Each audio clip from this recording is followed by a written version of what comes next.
Back at it again here, rocking with Coach Kelly. Relieved that we get to rock with you at least for another week, Coach. Whew, that was a barn burner of the game. But before we get to the game, joining us here from the in-laws, Yeah, it looks like. So yeah, we certainly do appreciate it. of course. Let's kind of revisit that game here quickly, Coach. Oh man, what was it about that game? Because from our perspective, it looked like boy, Marion just threw the absolute kitchen sink at Yeah, you guys, and it just took a little while to kind of yeah, figure it out. that's a great point. So, I mean, obviously they did. I mean, playoff game, you put everything out there. So, from special teams to offense, defense, uh, and of course, being a really talented team. Like you can see those guys up front, really good, especially defensive line wise. Gave us some issues early. We were off just a little bit on a couple throws. It led to, a turnover. And whenever stuff like that happens, you got to just keep fighting and try to find a way. What were you telling Tyler early on? It seemed like he kind of got into panic mode. I mean, obviously, not having been exposed to those kinds of stakes Yeah. ever. First playoff game, a lot of expectations. Kind of a heated rival there as well. Kind of like seems like all the X factors going against your guy. But what were you telling him early on, especially after two quick turnovers? Yeah, really just trying to keep them calm and keep them confident. Because the thing is, they're really good defensively, especially up front, and they were giving us some issues. Some things we had to shore up with our line and protection and all that. And we had guys that were getting open. We felt like we knew kind of their scheme on the back end. If we could just get a little bit of time and throw a couple, catchable balls, I thought we'd get into a bit of a rhythm. And like right there in the third quarter, fourth quarter, we were able to get into a good rhythm and start moving the ball. And even though we were struggling to run the ball, I think we only rushed for like 120, which is probably season low. But we had to continue to keep those guys in the box and make them not just get one dimensional. So obviously, anytime you give the ball to Isaiah or EJ, you got a chance to break one like Isaiah did that one play. So I had to continue to try to be patient, but still try to get into a bit of a rhythm, get first downs. And, we also had a lot of false starts, which was, some issues that we had. Whenever you get behind the sticks, that's hard to get into a rhythm offensively, especially early in the game. What was it about all the false starts? Our theory was, just as good as that defensive line, and they had them in a full spin cycle for a lot of that game. Were they just getting a little antsy on trying to get off the ball? Yeah, there's a little bit of antsiness just because of athleticism, and they'd have wide ends. And then, of course, they also were moving and stemming and stuff. We got to be a little bit more disciplined with, what we're looking at, what we're listening to, and assuming that they're going to move, right? So we got to anticipate their movement and not flinch. So that was something that we had issues with, and hopefully we can sure that up if anybody does that in the weeks to come. And what is it about that Marion team? I mean, because using the cognitive theory, I guess if you will, A beats B, B beats C doesn't always equate to Right. A beating C. Yeah. You see the team just really struggle against teams that Sylvan Hills handled, but they seem to be the kryptonite for you guys at least this season. What is it about them that it just falls right into maybe what weaknesses that we've Yeah. got? So obviously you talk about like transfer properties and stuff. Like you Yeah, think El Dorado and all that, and then we beat El Dorado handily. It all comes down to matchups and kind of our style. yeah. Marion, like you said, really good defensive lineman, and they could drop back into coverage and get pressure with three. And then they could also kind of slow down the run. So anytime you can do that, slow down the run and still drop guys into the lanes, that can make it an issue for you. But I definitely wouldn't say it's kryptonite. It's just one of those things that we got to continue to work those different looks and continue to mature, especially getting into the off season. Maybe lighten up a little bit on a couple spots up front so we can move a little bit better and play teams that have that speed like Marion had. All right, enough about Marion. Let's look ahead here. Mm. Shiloh Christian, Saints are coming to town.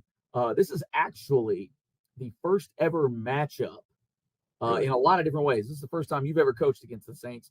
This is the first time the Bears have ever played the Saints, and vice versa. Yeah. Their coaching staff has never played Sylvan Hills, so nobody knows anything about anybody. But from Right. what little bit you've known, and even just looking at the stats, they seem to be more of a pass-heavy team than they do run. They can run the ball, but they tend to like to throw the ball a little more. Yeah, I mean they're really solid all the way around. There's no weakness. Really good high school football players all over the football field, and like you said, really well coached. They have a coach that came over from Oklahoma a couple years back, I believe, that won some championships over there.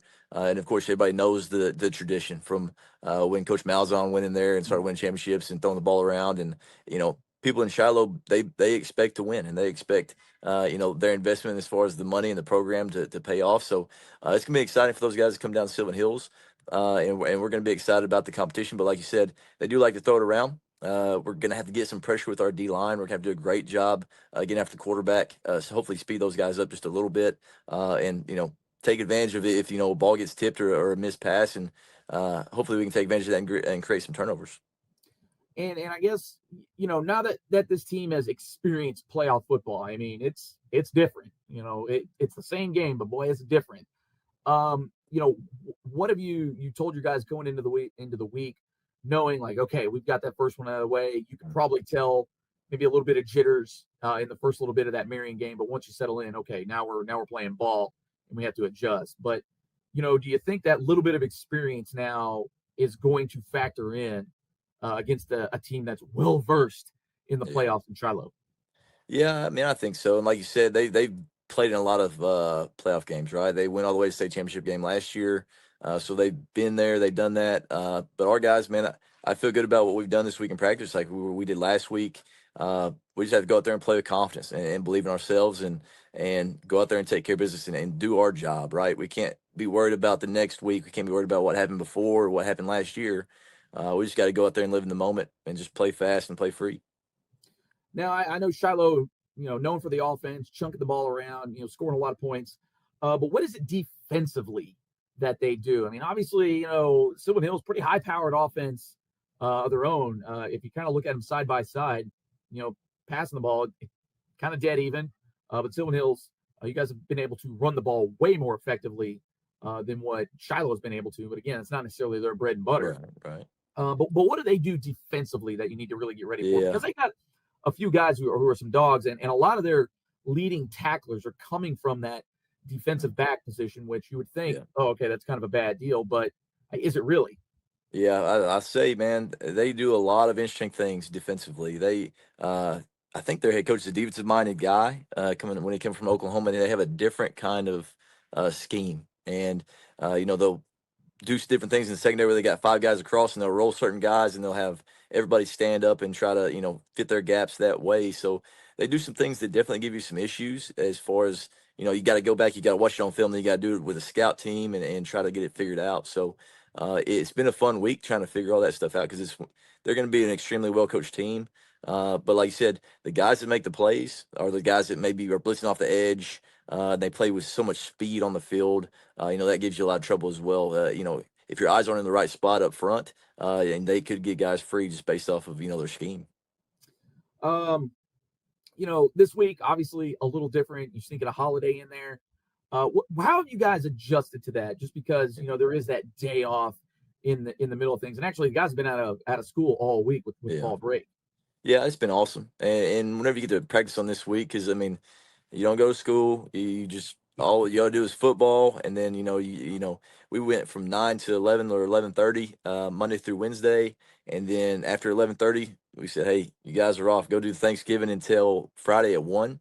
Then we're gonna bring them in Friday, and we're gonna do a like a Thursday type practice, maybe a little bit modified, but we're gonna basically get that practice in on Friday at about 1 o'clock, and then we're going to do our typical pregame after that and just get ready to go. So it's just one of those things that being able to just focus on football and then also get to go spend time with family, get away from it for a day. I think is a really cool deal. And then showing up on Friday, and it's gonna be an awesome atmosphere at Sherwood for sure. Everybody's gonna have a lot of fun, and it's gonna be an exciting game. Do you expect maybe the students to maybe move back down to the field? I know that Marion Yeah. game, boy, it's a little spicy.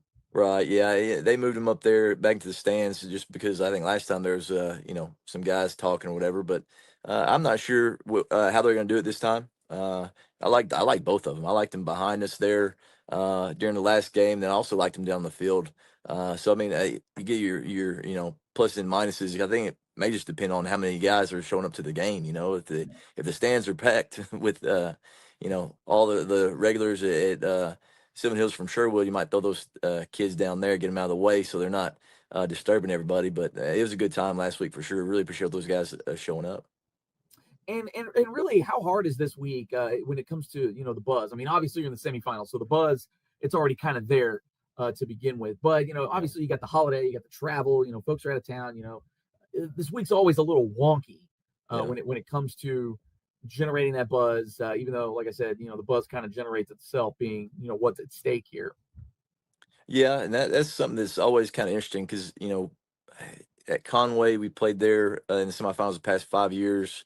The last 3 years I was at Cersei, we did it 2 out of the last 3, and then here. So I guess it's 8 of the last 9 years, and it's one of those things when you play on the road, it's interesting what the crowds look like. So we played at Fayetteville, we played at Bentonville, we played at Bryant, and at some of those places it was kind of sparse for one reason or another. But I remember we played at home the year that we won it in 2019, and that place was packed.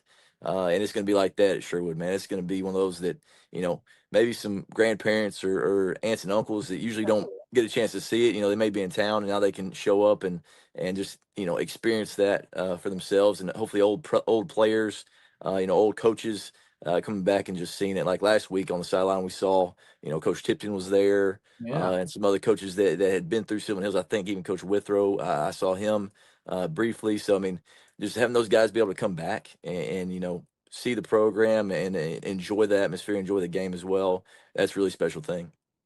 And I guess for you, knowing what's at stake. Now, you've kind of been there, done that. You've been on some championship teams, but how do you keep your guys grounded in the moment? I mean, this is almost like going through conference play. It's like, hey guys, I know the recent history. Right. It's a big deal, but we ain't done nothing yet. But now it's like, okay, you don't have that room for error, and this is something that hasn't happened around on the hillside very Sure. often. Not like against Shiloh. So what are you doing to try to keep those guys excited in the moment, enjoy the moment, but also understand, the brevity of the moment? Yeah, I think the main thing is just, let our guys go play free. Don't over, coach the moment and don't overthink it. I mean, again, it's just football, and it's one of those, hey, and I've said this basically every playoff game that I've been in, man. We don't have to be the best team in the state. We got to be the best team on the field right now. So you ain't got to go out there and be perfect. We just got to be the best team on the field by 1 point tonight. So don't overthink it. Don't think about next week. Don't think about previous, whatever it is. Just go out there and do your job. Have fun, because it's one of those things. We earned this right to play this week. A lot of people didn't earn this right. So go out there and enjoy it, because this is a reward for what we've done all year, especially getting a home game. Man, that is a lot of fun. That's really cool. So we want to go enjoy it, and enjoy the moment, enjoy being out there in front of our friends and family, and man, just play, man. Because again, at the end of the day, man, it's just a game, and we'll figure it out, and hopefully we get that win. But we're gonna go out there, we're gonna compete our butts off and see what happens at the end of the night. Well, I know I, for one, am thankful that we're doing this in Sherwood. We don't have to drive all the way, out there to Fort Smith, for sure. Coach, we certainly appreciate the time, especially coming in a little bit ahead of time here before the Thanksgiving holiday. Best of luck out there. Go Bears. Thanks, Jay. Appreciate you, man.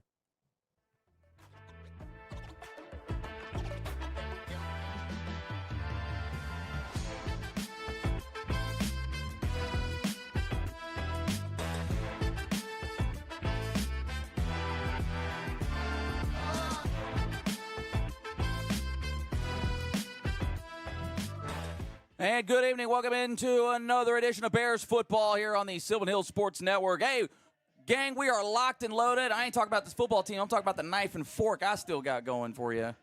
We certainly appreciate you guys jumping on with us here on a Black Friday edition. Been a while since we've done that. Jay Berg, Chris Goodman. We actually have a third member of the team we'll get to here in just a little bit.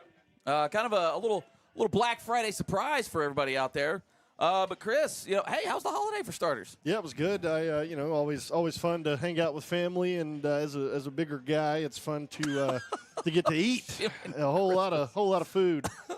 But no, it's always great to hang out with family and all that, and hope everybody had a great Thanksgiving and a safe Black Friday. I know it's kind of changed with the virtual world now. Nobody's fighting in Walmart anymore, but hope everybody had a safe Black Friday. Yeah, what's the go-to side for you? I love yams, man. Oh, yams. Can I get so to underrated. the yams? So underrated. I got you. Well, let's get into this matchup that we got for you tonight. Sylvan Hills Bears, the 1 seed out of the East, hosting the 2 seed out of the West, the Shiloh Christian Saints. And, you know, Shiloh Christian, they're a machine in the state of Arkansas. In fact, their last 5, you could imagine they are 5-0. They've got wins against Russellville, Siloam Springs, Lake Hamilton, Van Buren. Take those for what they're worth. But then they had the dramatic win last week against El Dorado. We were sweating that one up here. Yeah, I watched that game, and El Dorado played really well. Shiloh just made a couple of plays more. The field goal is what set them apart. Obviously, they made it first in the game, led 3-0, and then scored twice. Only scored once in the second half, though. Sylvan Hills being a second-half team. Well, I mentioned this is one of the, I guess you could say dynasties, but unfortunately, they're more like the Buffalo Bills. Yeah. When it comes to Arkansas, they've got 6 straight appearances in the state title game, but unfortunately, they're 1-5 in those appearances. So from 2019 to 2024, they have been there. Now, the little catch there is 2019, 2020, and 21, they were actually in 4A. 22 and 23, they were in 5A, and also 24, they were in 4A with losses to, they lost twice to Robinson, twice to Parkview, and a loss to Greenwood. Their only win, as you see there, coming over Rivercrest, 58-20, way back in 2020. So, let's take a look at the big picture here. I mean, it's the 1-2 from both sides. Well, actually, before we get to that, let's get to the Bears here. The last 5 there, you kind of see it. Boy, they've been dramatic at times. West Memphis, Jones Boogie, Sheridan Catholic, and last week's thriller against Marion. Oh, my heart rate's still coming down from that one. Sylvan Hills not in quite the same position as the Saints. They're only looking for their 3rd title appearance lifetime. And, I mean, this is a school that's been playing football since the 60s. Would be their first appearance since 2002. So it's been a while out here on the hillside. Another fun fact, this is only the 4th season that the Bears have won 10 or more games. One of those was 1980, that state title season. Yeah, it's unfamiliar territory, so to speak, here for the Bears, but I think they're ready. You know, like I mentioned, we looked at those 5 games, and they've been tested at times. They've battled. They've been down. They've fought.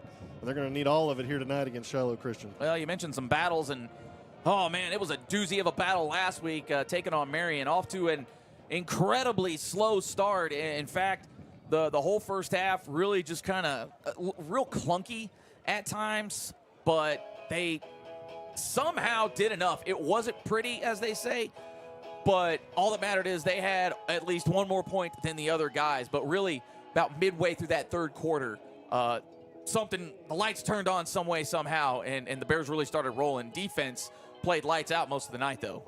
Yeah, I think a lot of it had to deal with nerves. I mean, Sylvan Hills, just like we said, hasn't been here before. Tyler Hampton, a good athlete. We saw him, some of his throws, just sailing guys, overthrowing guys. And then here in a minute on your screen, you'll see him connect with Tyler Blakely for about 91 yards. And that just really set the team apart. And we've seen that kind of happen all season where they've started slow. They've been a little nervous. They've come out kind of sluggish. And then it's like you said, something in that 3rd quarter just lights up under them and they take off. Which, we're hoping doesn't happen here tonight. You hope you get a complete game out of the Bears, and we don't have to wait for that 3rd quarter. But the Bears, man, they're battling, and they're a tough group of young men out there. Well, they leaned on their guy on number 3 for sure, and then also, too, Tyler Blakely, you mentioned it, just a clutch play when they needed it, and then on the defensive side, shut it down when they needed to, only allowing 1 score in the second half when, boy, in that first half, it looked like they were just going to give up a few at a time here. So, big-time win, big-time players make big-time plays. We like to say that here. But also, too, on the defensive side, just a group effort, really, when you go back and look at it. I mean, obviously, you got your couple of guys that lead the way, Marcus Hurd being one of them dogs that the Bears have. But really, to go against a team like Marion, to then come to next week, a team like Shiloh Christian, totally different vibe, totally different style. I mean, for you, kind of in your experience too, what was it like having to go from like one extreme to the other? Because I remember having to play against Cabot, and we all knew what they ran back in the day, and then you go against somebody like Central, at least back in the day, you're throwing the ball all over the park. Yeah, it's just you got to have a good coaching staff, and that's what we do. But you got to get ready for that mindset switch where Marion's a good, hard, physical team, and that's not to say Shiloh Christian isn't. They're going to bring some physicality here tonight too, but they throw the ball really, really well. And I think that's something that has hurt the Bears all season a little bit, so that's what what we got to get ready for. Absolutely. Well, getting ready for this one. Now we're going to go to the brackets here. Again, 1-2, 1-2. It's just a mic check here in the 6A with both the top 2 seeds here in the semifinals. And should any of these teams win, well, they're going to play next Saturday at 6:30. So we got a little ways to wait for that one. Got to take care of business tonight. Heck of a doozy of a game on the other side. Like, if it wasn't for the Bears playing, I'd love to go watch that Greenwood-Benton game. Now, granted, I ain't driving up there to Fort Smith, but I'd find a feed somewhere. But how do you think that one plays out? I mean, that's a couple of high-flying. I mean, geez, a lot of people are probably going to call that the de facto title game, but I wouldn't put anything past either one of these teams tonight, too. No, yeah, that Greenwood-Benton game, 2 really great quarterbacks going at each other, 2 good offenses going at each other. I think that game's going to be first to 100 wins. Oh, yeah. It's going to be a high-flying affair, or it's going to be 10-9. Yeah, right. Something like it's going to be feast or famine over there. Well, getting into this game here, get to our keys to victory. I think for Shiloh, do what you do best. They throw the ball. And then also, too, they have to slow down this rushing attack for the Bears. And then, I mean, honestly, they got to turn it into a track meet. I mean, I know a lot of times you hear teams like, oh, we don't want to get into this back-and-forth affair. I think that plays well into Shiloh Christian.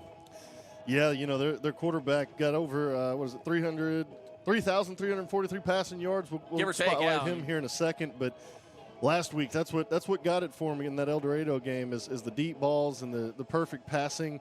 They really, ran the offense well, and that's what Sylvan Hills doesn't need to happen because this offense can score, and they will score. And then, of course, slow down the rushing attack. We got 3 running backs that are really good.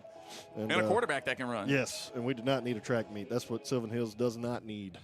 Well, it should be interesting to say the least, but I think, too, the way that the Bears run the ball, it's vastly different from what Shiloh does. And I know you mentioned it. We were discussing this earlier in the week.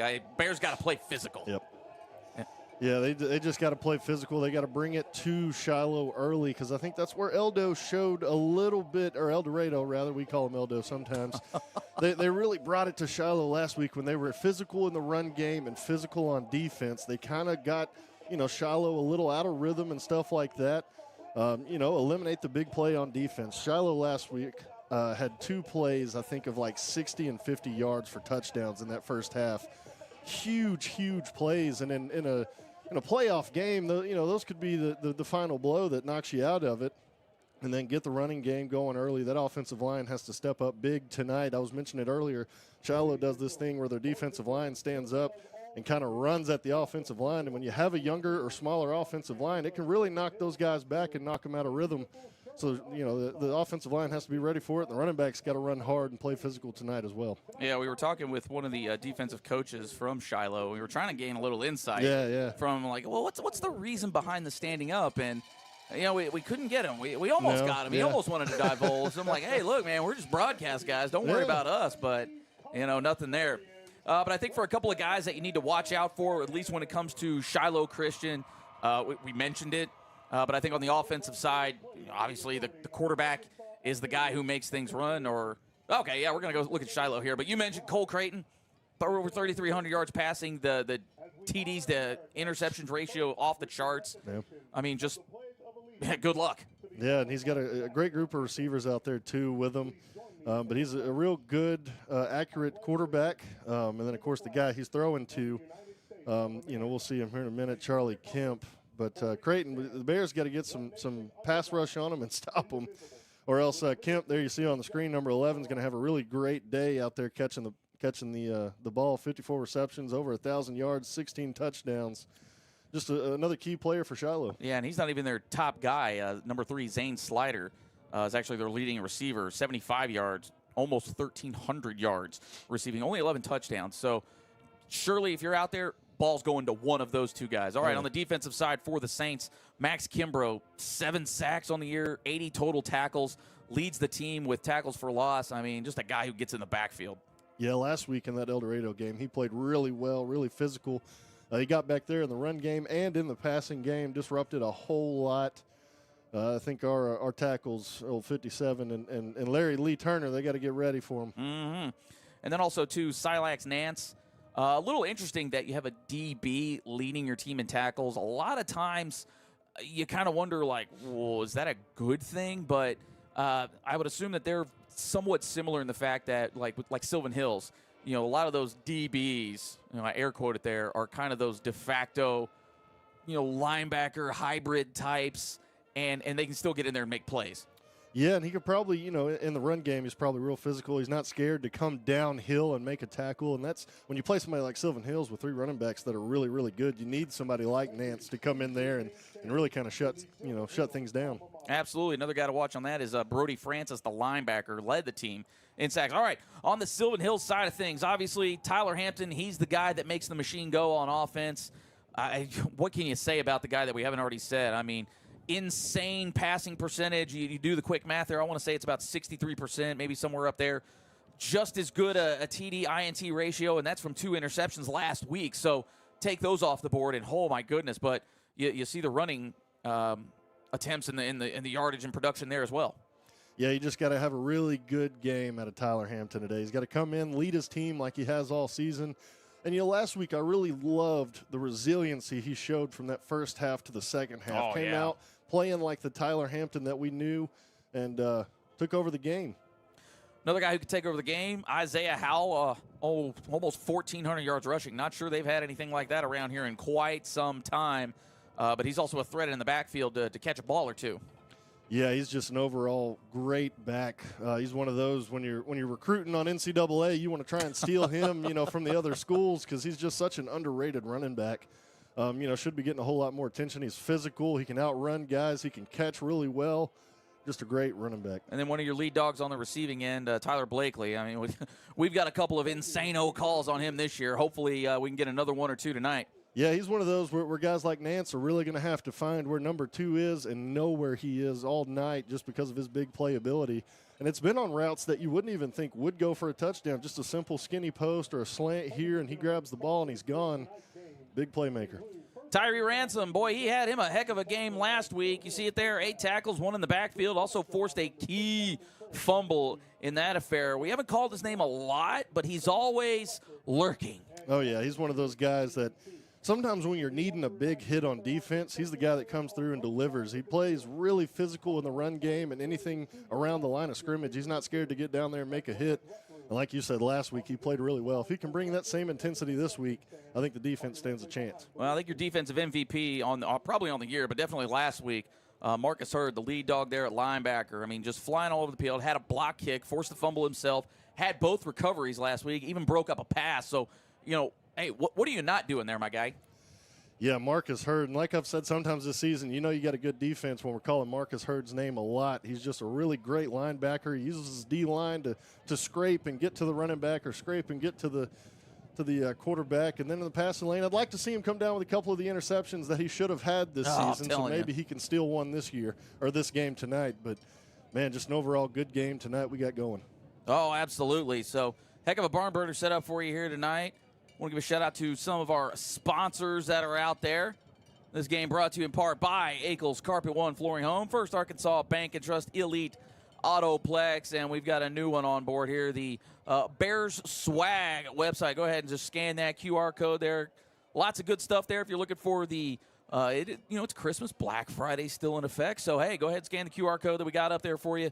Get on the site there. Tons of stuff there. Cups, blankets, T-shirts. We got some Pop That Smoke gear on there as well. Some conference title stuff, maybe some state title stuff if, they can get it that far here. But go give them a visit there at Bear Swag. And again, we thank you to all of our sponsors out there. Hey, we got plenty more spots coming up for you in basketball season. So if you want to get on the Bear train, hey, we are here for it. Want to shout out everybody in the chat as well. Kyle Sutherland, one of our guys there in the network. He's ready to pop smoke.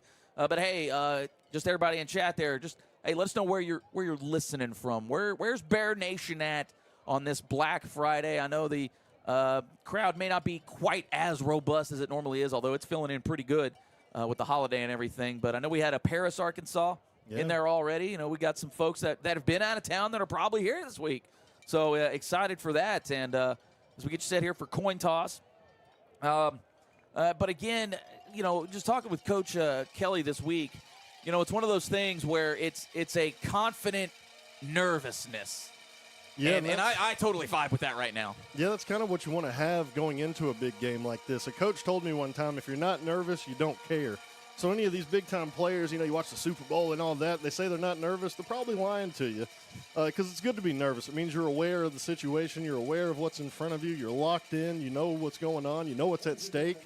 But then usually it takes, you hope it doesn't take what Sylvan Hills had last week, and it takes the whole first half. But usually it takes a drive or two for you to be like, all right, let's play. I'm loosened up now. Well, we'll be interested to see kind of what Coach Kelly throws at the Saints here early on. I mean, obviously last week, the script kind of went, run, just to see what they would do on that. I'd imagine with this being the strength of the Bears, I mean, they can throw the ball around just as well as Shiloh Christian. In fact, it's one of those things where you look at the stats side by side. Shiloh known for, high-flying air raid type offense. I mean, Bears pretty much lockstep with them when it comes to passing yards. Now, the Bears will outrun them by a ton, so I think that's really going to be one of the big keys in the game, and that's kind of why we even brought that up. Yeah. Yeah, and tonight, I mean, you've got a great matchup and an offensive coordinator who's really good and then a defensive coordinator who's really good. And we've seen those matchups happen in the NFL and in college, and it's usually 50-50 depending on who can make the most plays. So we got a wonderful game here tonight. Oh, looking in chat, snowy central Iowa. Hopefully we don't see a whole lot of that coming up this weekend. El Paso, Texas, right there. I see out there, class of 77 in the chat as well. I think I saw a class of 79 here too. Proud grandma. Oh, Larry Lee Turner's grandma. She's out there in Jacksonville. So should be love to see the alums. Let's see all the alums. That's what I'm talking about, GJ Boats. As we get you set here for coin toss, and just from the initial things, looks like the Bears might have won it, may have deferred, or Shiloh did. Well, heck, I guess we're going to figure it out here real quick what the skinny is. So the Bears did win the toss. They will defer. I know that's a staple of Coach Kelly. He likes to really talk about that middle 8 of the game. Those last 4 minutes of the first half, and then the first 4 minutes of the second half. If you can win that, maybe kind of sneak in a back-to-back or something like that. And we've seen the Bears do that plenty of times this year. Plays right into their hands tonight. Yeah, that's what you want to do. Interesting enough, I watched the Shiloh broadcast last week, and that's what they were talking about. Their head coach really wants to win that middle 8, so we've got two coaching staffs that are very, very good going at it here tonight. Should be fun. We see out there Corey the Drip King. Shout out to you, my guy.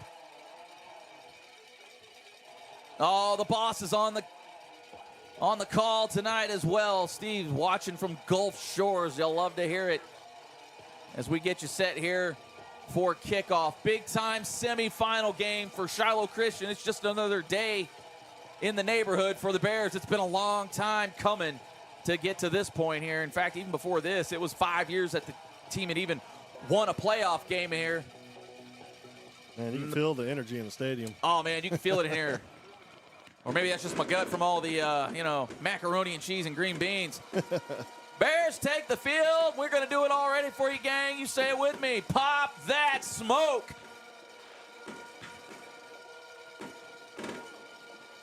And again, we said we had a third member of our broadcast tonight here, Trip Keeter. We're going to borrow him from the Mills side of things. I'm not sure if he's clocked in with us just yet. But we'll see if we could check in with old Trip here, just see if he could get the this is the first time he experiences Pop That Smoke. Trip, what's it like down there? Testing, 1, 2, 3. My goodness, that smoke has been popped, and I don't think I've seen a more beautiful thing on a football field, man. That was beautiful. God bless America, dude. This is awesome. I'm so happy to be here. Thank you guys so much for throwing me on here. I didn't even anticipate being on the broadcast, to be real with you. Will just threw me on here. I showed up to watch some good football, and now I'm being put to work. But man, I couldn't be happier. This is a great atmosphere. The Bears are looking good with their all blue unis, an absolute clean look, and there is a madman right in front of me wearing only shorts. I think you can guess who that is, though, Jay. Oh my gosh, yeah, the shorts guy, regardless of who it is, in the month of November, just kills me. He absolutely kills me. Man, this is great. I'm just so pumped to be here. Like I said, this is going to be a great football game. The energy is electric. The Bears just ran through a whole group of fans who are sitting down there on the track, actually. Like, that's high school football, man. Let's get this game kicked off. And we got it kicked off. Shiloh with the onside kick. They recover it easily, so they'll get it about the 49, maybe right there at midfield. Trip, we'll check in with you here every so often. We certainly appreciate you coming over here from the Mills Sports Network. Also want to just remind everybody that we've got another game going on the network tonight. Robinson hosting, who was it, Boxside? Morrilton. Golly, what am I talking about here? Oh, that was Mills last week. Okay, I'm getting everything all mixed up here, so as you can imagine. And we had a short discussion, not sure what about. I guess we're going to kick it again. Oh, so not often you see that where the receiving team was offside. There was a penalty marker on the field, offside, called on the receiving team. Oh, so I'm not sure why the ref is backing up the other way. There you go. Now we're going the right way. Yeah, it's not often you see that. We had a lot of that last week, and and here we are right again, starting it off. Well, the Bears will get another crack at it. And I guess they're trying to explain to Shiloh why it was offsides. It's usually pretty cut and dry to me. If you're past the line before the kick, well, you're offside. Now, once the ball is kicked, you can come across it. I wouldn't advise it, but you can. So we'll try this thing again. We'll see if the Bears can get a little more success out of it. Shiloh did recover it relatively easily the previous time, but we'll see if that comes to fruition again. There is a lot of green out there. And the Bears, almost beat them to it. That one right up the middle. And Shiloh does recover. That was recovered by Charlie Krell. And the Saints will set up shop at the 45-yard line. So here we go. Yeah, that was one of those right there. You almost thought we could have reached out and grabbed it. Well, it's close. Twins to either side for the Saints. Man in motion. Maybe we'll roll that way. And sails that one just a little bit, so maybe just a little geeked up early on is Cole Creighton, the intended target. I believe that was Chandler Kemp, the senior wide receiver. 2nd and 10. Yeah, Bears did a good job there of kind of staying with their guys, not falling for the eye candy. Well, I'm sure they'll have plenty of it tonight. And that one stretched out wide. That's Griffin Mason on the carry, maybe 3 yards on the play. I believe Marcus Hurd was in on that one. Yeah, Pierre Grimes was there as well, but he kind of took the brunt of the run there, but nonetheless stopped him. Big-time 3rd down here for the Bears on defense. Saints had trips going one way. They're going to go for it here. Oh, what a catch. Just an absolute perfect dime there. Chandler Kemp with the full-out extension. You can't even fault him for it. Marcus Hurd was coming around. He looked like if he just had another second, would have rocked him. As it stands, though, 1st and 10 for the Saints.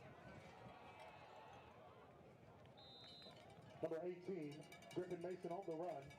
Griffin Mason on the carry, not much doing there. And it feels like, well, I take it back. You got maybe about 4 yards on that one, but you got to feel like, the Saints are really going to try to maybe establish a little bit of dominance at the line of scrimmage with a run just to keep the Bears honest. Yeah, and a couple of their quarterback runs have really worked out well for them, and they got a good running back. Well, he's going to get another crack at it. Just opens up. Yeah. Oh, man, part the Red Seas. And that's an easy score for Griffin Mason. And we're not even a minute into this thing, and the Bears already down a touchdown. So just like last week, Bears defense just a little slow getting settled in. Yeah, and it came off of our key players there. Kemp with a very nice catch down the sideline. Running back takes it on in a couple plays later. Well, we said that wasn't the bread and butter, and it looks like they're out here trying to make a statement on it. Shiloh going for 2. We got another one of these swinging gate type setups.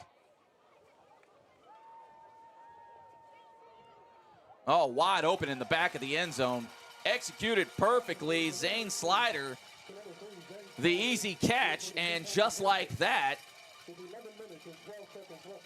it's 8-0 in favor of the Saints. So, again, that's going to be another one of those things the Bears are really going to have to pay attention to are the 2-pointers, because we like to say it around here, points matter. Yeah, you know, and Sylvan Hills has been able to get some two-point conversions of their own this season. So if we do score, we're going to have to get them. Shiloh's offense is running smooth so far early in the game. Of course, you see that coming into these big games. The coaches will have their first couple of plays mapped out, some of their better plays that they like to run. Hopefully, Sylvan Hills rather can answer. Well, we'll see what they got here, and I believe Shiloh may be a little more traditional on these special teams. Not sure that they're one of these onside types. No, and they've got a decent kicker. He made a very good field goal last week, and a couple of his kickoffs went, you know, in between the 10 and 5 yard line. On the kick for Shiloh, number 34, Aiden Eastwood.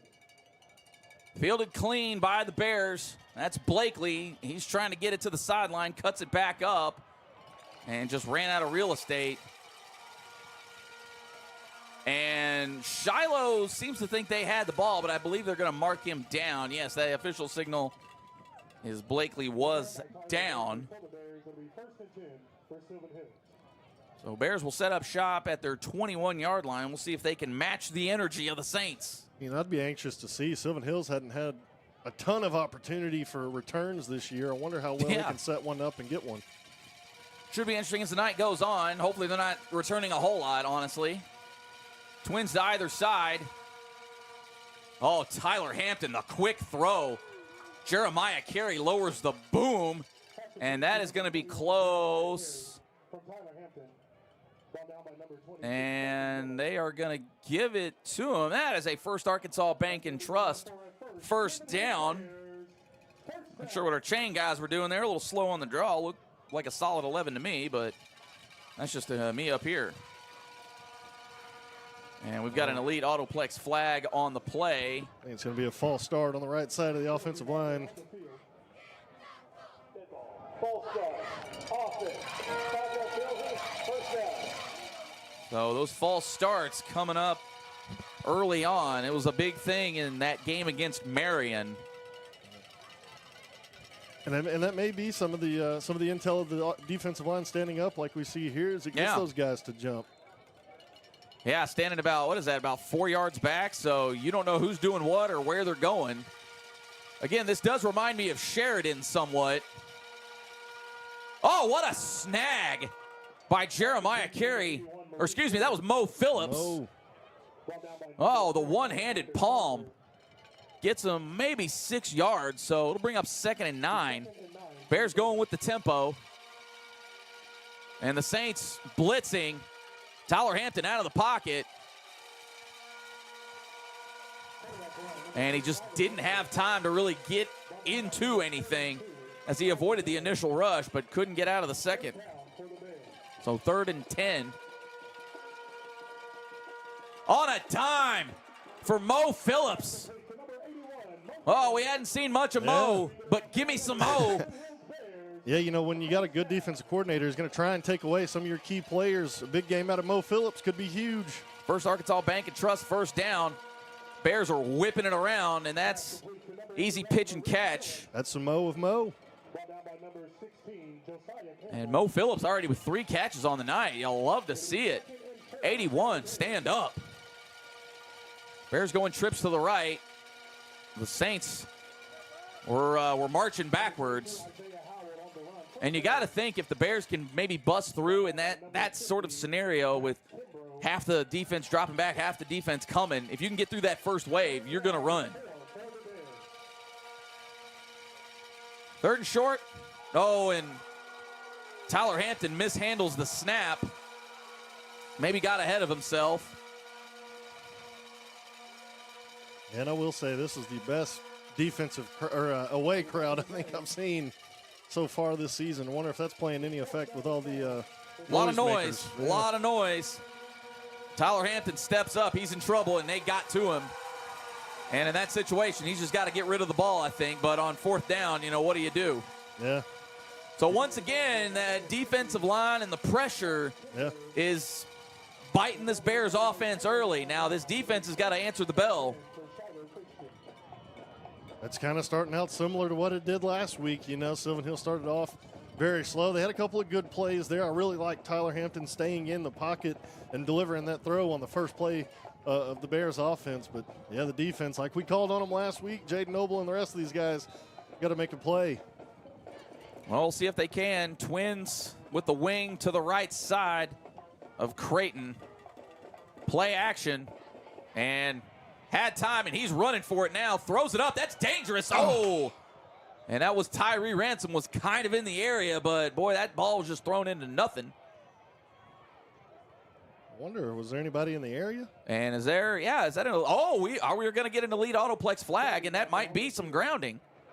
And that would be a big grounding penalty. Let's get the call here. Oh, it is. Offense. Loss of down, 5-yard penalty from the spot of the foul. Second down. Wow. Big mistake there from the Saints. Now, as we saw earlier, they can get that back pretty quick, but the loss of down also key to that penalty. Yeah, and it puts them in, second in a bus ride here. Yeah, that's official bus ride status. Now the Bears, the DBs, got to play smart and use your eyes. Stick with your man. Don't give up anything big here. Yeah, you got to assume they're going to throw the ball here. Mason comes out of the backfield. Pressure is on quickly. And that screen just slow to develop, but they just can't get anybody down. And the Saints get a pretty good chunk of that back. Still about 3rd and 17, maybe. That was a very good time to call a screen play there, as Sylvan Hills brought a little bit of a blitz, a DB blitz off that side, right where they ran the screen. Yeah, almost looked like they disrupted that before it really got going, but and that's definitely elite autoplex flags everywhere. Not sure who they're going to get it on. It looks like they're going to get it on the Saints. False start. Offense. 5-yard penalty. Third down.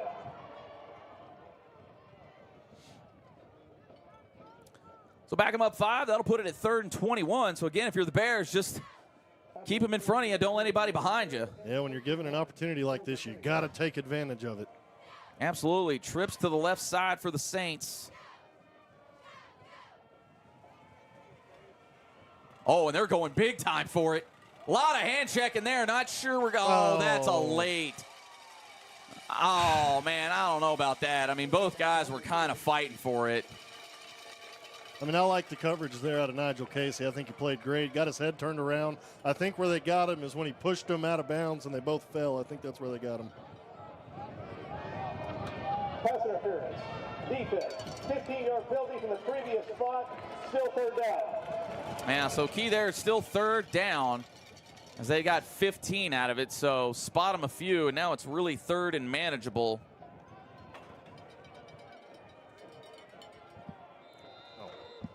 Oh, 3rd and 6 now for the Saints. They're going empty backfield, and we've got a whistle. Not sure what for.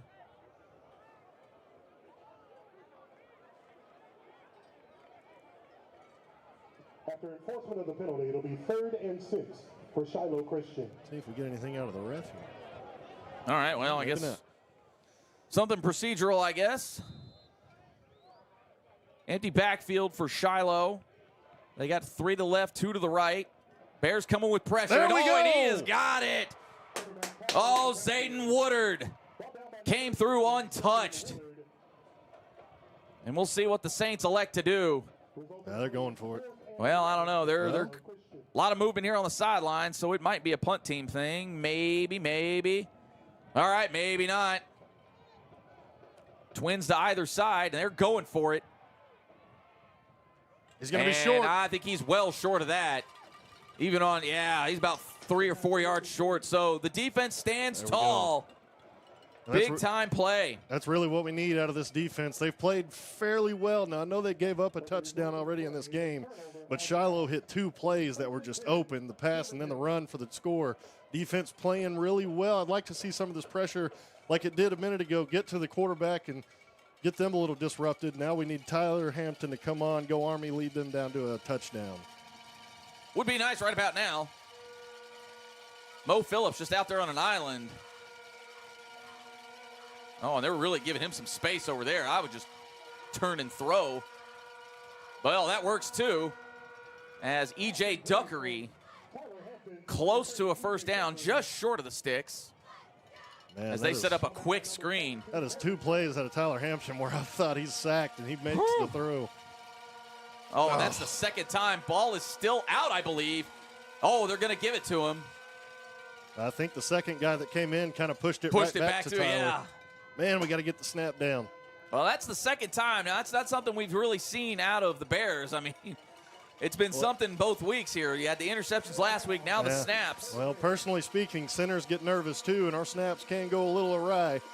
Not sure if it's on the center or Tyler Hampton, but hopefully it gets corrected. Well, they got him that time. I believe that's going to basically put them back to where they were. At least initially, let me just say that. And it wasn't offside, so Shiloh was bringing some heat. Can't say I blame him either. Yeah. I mean, that pressure has disrupted the Bears' offense quite a bit early on. It's almost the same both ways. You really want to get to these quarterbacks and get them off their game early. Oh, yeah.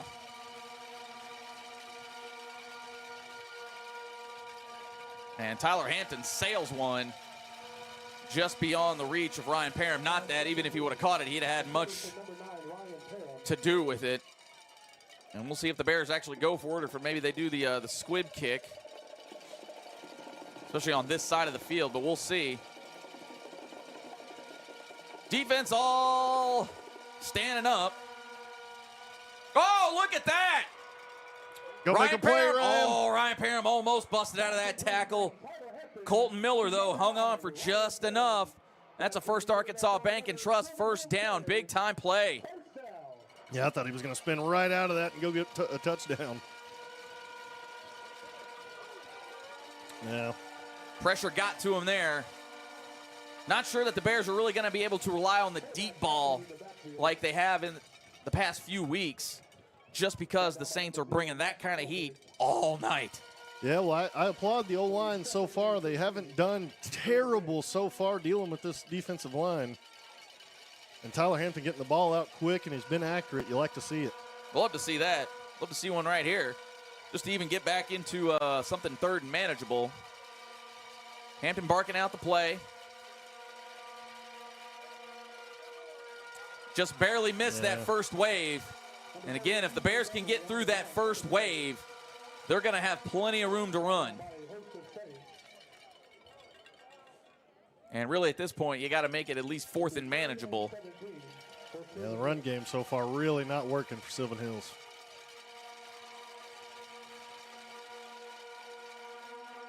Oh, in and out of the hands. Oh, and it looks like Williamson maybe coming up a little hobbled. And the Bears will send Burnett out to punt. Yeah, there. I mean, the first and second drive are almost mapped exactly the same. And that is a sky-high punt from Burnett. And they get the friendly roll as it will be down about the 15-yard line. So nothing doing from the Bears once more. Yeah, the first and second drive, good plays, fumbled snap, good plays, bad plays, run, stuffed, punt. Only the first drive we turned it over on downs. So Shiloh Christian, like I said earlier, the defensive coordinator is really good. They have a really good defense. I think last week they said they only give up 9 points a game or something like that. Well, yeah. So Sylvan Hills is in for a fight on offense. Absolutely, and I think the Bears just need to adjust somehow. Maybe get the ball out of the hands of Tyler Hampton a lot quicker, a lot more just button hook, quick outs. Yeah. Put your guys in maybe a little bit of space to do something. Well, the defense will have to answer the bell once more, as it just draws eerily quiet here all of a sudden at Bill Blackwood Field. And not much doing on that run, maybe 2 or 3. Woodard in on the stop on Mason.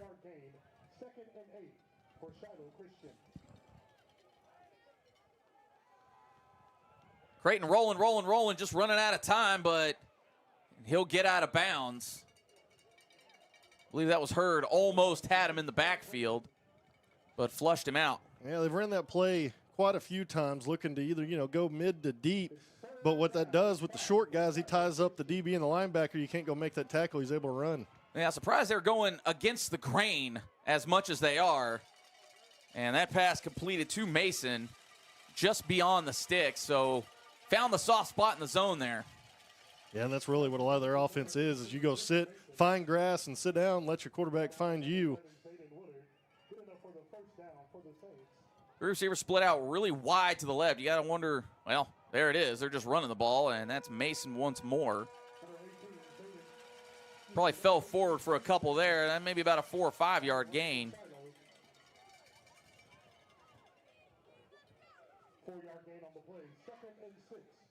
So it seems like the Saints are running the ball a little more than maybe they're used to, but it seems to be working for them so far. Plus, it keeps the Bears offense off the field. Oh, and they're going for the big hitter right here. That ball just hanging. Oh, good defense. Oh, that is wonderful defense by Brian Dixon. The sophomore coming to play. I thought they were going to get him. He was just a tad early right there. Yeah, that was. I thought they were going to get him. I would have been okay with the flag there and no call earlier on Nigel Casey. Yeah, exactly. But I guess it worked out in the end. Yeah, I will say they go at Dixon a lot, the sophomore. They go at a lot, these teams have. And he's won more reps than he's lost. I only won that one, even with a little help from our friends.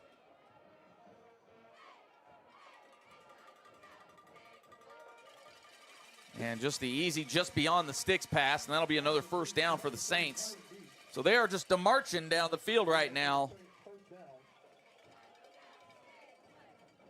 As we've got just under 4 minutes, just over 4 minutes, I guess, here in the first. Quick throw out to Mason, who's got room. Pushed out of bounds by Kai Griffin, but not after a gain of 9.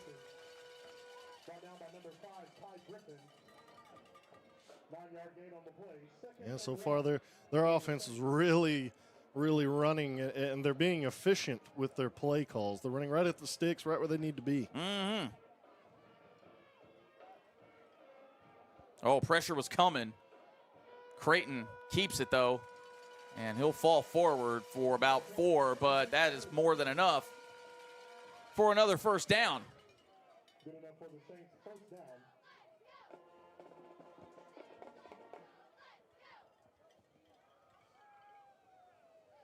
Got an update in chat there for you. Greenwood up 14-7. About midway through the first quarter over in that affair. Oh, great comeback route. Dixon just kind of lost track and breaks through the tackle.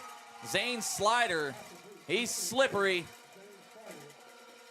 And you got to finish the hit as he spun out of 2 different players for that score. Yeah, and that's something we kind of saw last week. You got to wrap up, got to make the tackle, get them down. Shiloh does a real good job, too, with late hands as receivers. You don't know the ball's there until it gets there. So as a DB, you're watching the guy. You're waiting on the ball to get there. You don't know when it's getting there. Oh, the sneaky stuff. Oh, and they pick it off. Unfortunately, you can't take it back. Let's go sidelines here with Trip Keeter. Trip, early on in this one, you kind of see how things are unfolding here. What are you hearing on the sidelines there? Well, it's more or less what I'm seeing than what I'm hearing. I think the Saints are out physicaling the Bears. It's hard to have good vocabulary when it's cold out here, Jay. But, it's all in the trenches right now for Shiloh Christian, at least for the most part, after a good catch and run like that. But I noticed on the defensive front, they got a big man, number 90, Xander Hernandez. He's both nose guard and linebacker. Sometimes he'll sit there, in the 4-point stance. Other times he'll stand up, do the Michael Myers stand, and then back up in pass coverage. So it's a very dynamic and physical defense. I think the Bears need to match that physicality here. Well, it's one of our keys to the game is you got to play physical. And Chris, I know it's something you harped on earlier in the week. Yeah, it's just if we can play physical and play our brand of football and really get to their quarterback, that's going to be the key, is getting to the quarterback. Oh, the deep onside kick. In and out of the hands of one of the Bears, and then the Bears wisely just fall on it. That was Isaiah Howell. Yeah, that's one of those. And special teams coach will probably tell them if it's bouncing like that and it's high, let it go to the guys behind you and go block somebody. Bears fortunate to get that one. Going to set up with fairly decent field position, but got lucky there. Yeah, about the 27-yard line. And we'll see how the Bears offense can adjust because, again, this Shiloh team has been turning up the heat all night, not really giving Tyler Hampton a lot of time to do much of anything.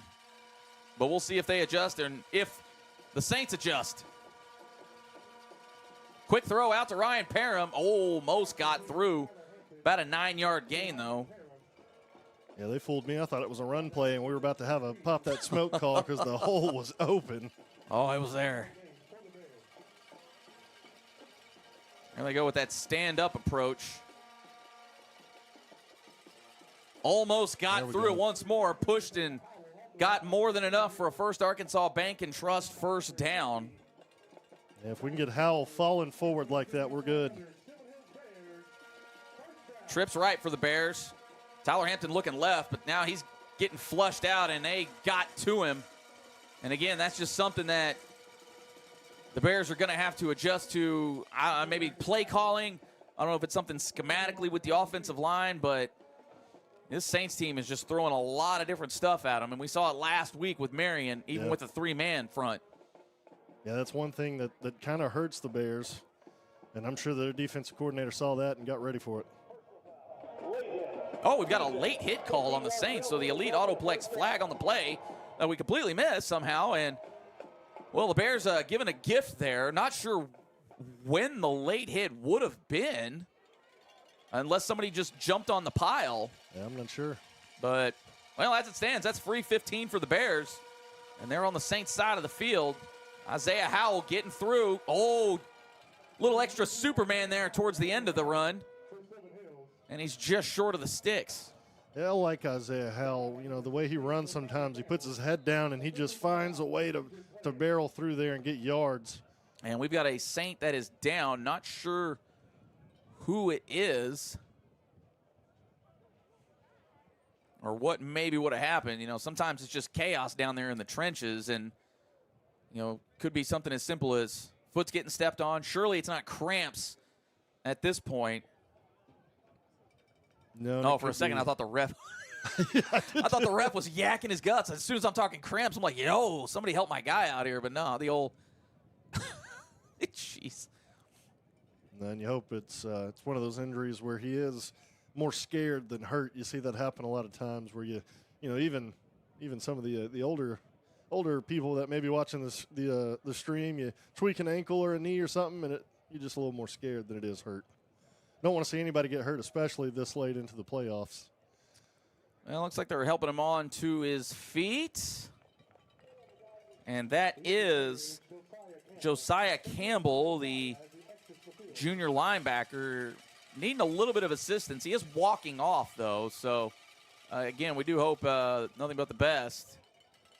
And like I said, maybe it's just a tweak and, you know, you just kind of have to walk it off or something like that. But definitely something to keep an eye on as the night goes on, because, again, this Shiloh team, not the deepest team, especially at the 6A level. I mean, like I said, 4 years ago, this was a 4A team. So, you know, sometimes it takes you a cycle or two to really beef your numbers up. I know when Sylvan Hills was making the jump from 5 to 6, it took them, you know, a couple of years to really build their depth. Well, we resume play. It'll be 2nd and 1 for the Bears, just under 2.5 remaining in the first quarter. We'll see if the Bears got something cooking. Jeremiah Carey with the catch. Not sure he got anything or where the mark might be. Actually, I think he got just enough. His second effort there, after the guy hit him, he kind of lunged forward, and I think he got another yard out of it. There you go. The First Arkansas Bank and Trust first down for the Bears. That was Mo Phillips in motion. And, Howell barely misses it, but good tackle on the Saints to stop that one in the backfield. Again, this team had a lot of tackles for loss, and they're showing why. Incomplete pass. Yeah, Tyler Hampton rushed a little bit on that throw. And I think, too, the pressure that the Saints are bringing, it's changing those angles at which Hampton can see and throw at. Yeah, the very first play for the Bears offense, he almost kind of threw it Patrick Mahomes style sideways around the defender and you get those arm angles going different, that ball goes in different directions. Saints bringing some heat. Tyler Hampton throwing some heat. That's Caden Williamson dancing around out there. And I think he's well short of the first down. Yeah, that's one of those. You just got to go get yards. Can't spend a whole lot of time dancing, especially with a defense like this that's going to swarm to you. 4th and 6 now for the Bears. This is a big one right here. If the Bears can convert, it would go a long way in just putting some points on the board. Heat's coming, and that ball is batted out. Great play by Max Eldridge. And he's another guy that had a huge game last week. Diminutive fella. He's excited. Might be small, but that was a big play there, and the Bears once again come away with nothing. Well, and I saw what we were trying to do, too. We had one of those slants that we love to run, and it was open. They had man coverage over here on the trip side. Mm-hmm. We had the slot receiver run the slant, and it was going to be open, possibly for 6. But yeah, it's just something that the Bears have got to adjust to. I don't think that the Saints are going to lighten up with the pressure. Yeah. So you got to think of some way to spring something. Defense needs to spring something right about now. Creighton, the double pump fake. And caught right over the middle. Cohen Beach on the reception. About a 15-yarder there. And the Saints, once again, are marching. Yeah, they're just dialing up the route tree right now. Very efficient. Yeah, it seems like the Bears really can't get to it. Oh, and that's an incomplete pass. Good call. Mason maybe got a little ahead of himself. Would have been nice if Marcus Hurd got a fumble recovery there, but as it stands, incomplete. It'll be 2nd and 10. Yeah, it was a forward pass. It would have to be backwards for that to be a fumble for anybody watching that doesn't know. Benton ties it up.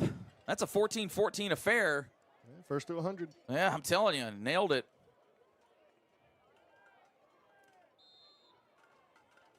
$14-0 here at Bill Blackwood Field. Oh, man, the absolute face mush on Nigel Casey.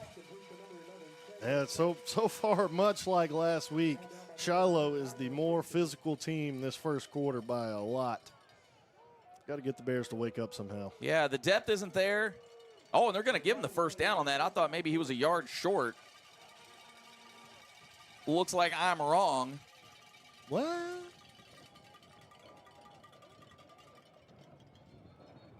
And we've got an Elite Autoplex flag on the play.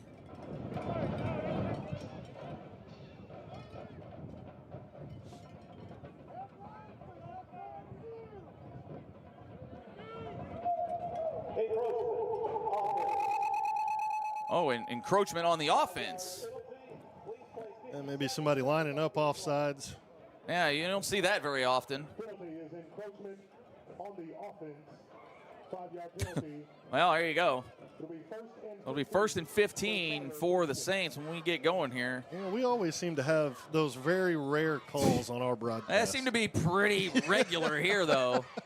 Yeah, if you want to know about leaping and all those kinds of things, watch the Sylvan Hills Sports Network. Oh, great pressure. That was generated up the gut there by Jaden Noble. Almost got to it. Almost got the sack, maybe a tip as well. Yeah, and he's one of those kind of quiet players on the D-line. You'd like to see somebody step up and make some huge plays. And that's definitely going to be that 5 yards given right back to the Saints. So it'll now be 2nd and 10 as they got a little antsy trying to time up the snap count. Yeah, and that's one of those where you're kind of caught off balance because you want to keep going in case you timed it up right. Yeah, exactly. Creighton rolling to his right. Fires one. Oh, incomplete. That was in and out of the hands, but Harrison Merchant also had something to say about it.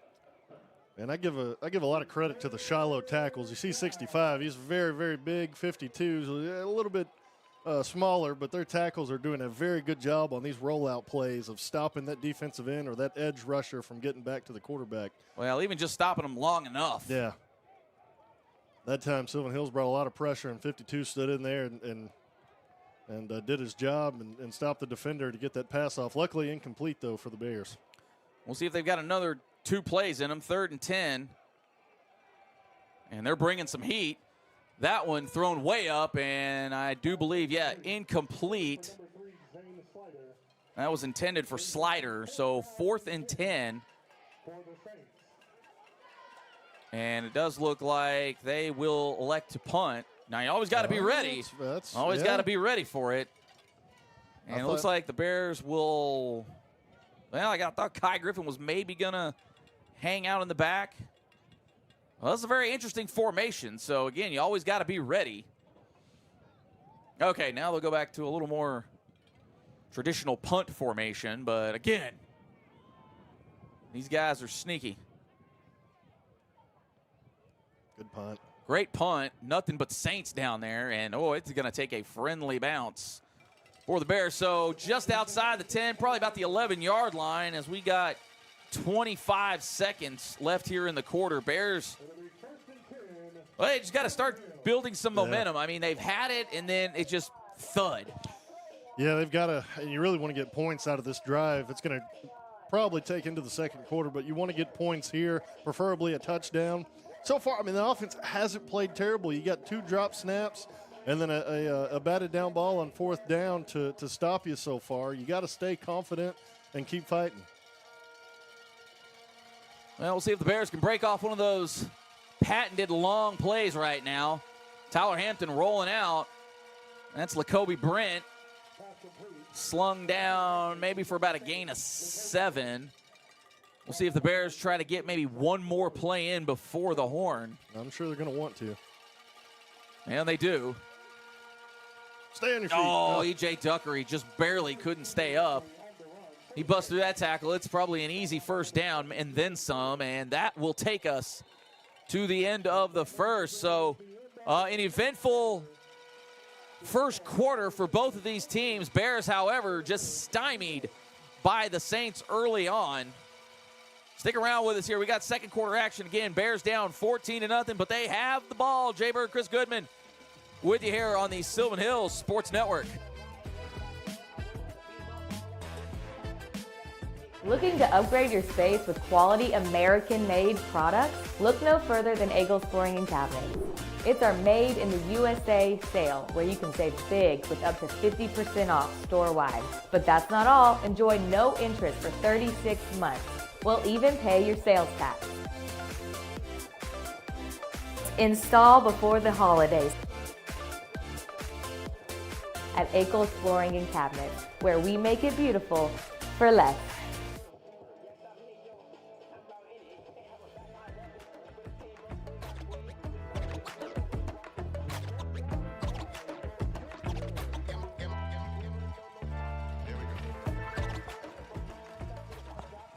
Getting you set here for the second quarter. Bears looking to erase a 14-0 deficit. Can't do it all in one play, but they can get a first down right now. That would be ideal. Yeah, you kind of take the baseball approach when you're down a couple of runs. You don't have, you're down 5 or more. You don't have a play that can tie it. You want to hit the singles and the doubles and the singles and march your way on downfield. Get a touchdown. They'll take a first down right now. Twins to either side. Mo Phillips in motion. And what a catch! Oh, he came up with it. And around three guys, we got the replay. Look at that, Ryan Parham. Welcome to the show. He did that last week. Boy, a little give me that risky throw there from Tyler Hampton, but it pays off. 1st and 10. Oh, and they got it there. Lacoby Brent absolutely he got it. Dismantled, but he hangs on to the ball, and th're going to give it to him. That's a man's man right there. Yeah, we got it going again, right on the sideline. Good Lord of mercy, the hit.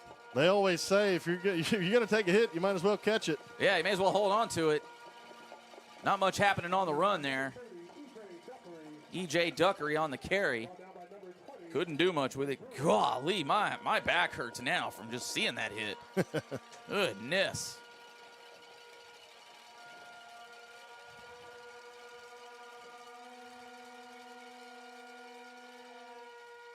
Bears might be leaning into something right about now. That's about 6, yards on the play. Oh, Nope. It did not go beyond that. 6-7. It did not go to 7. I could tell immediately. Not a chance.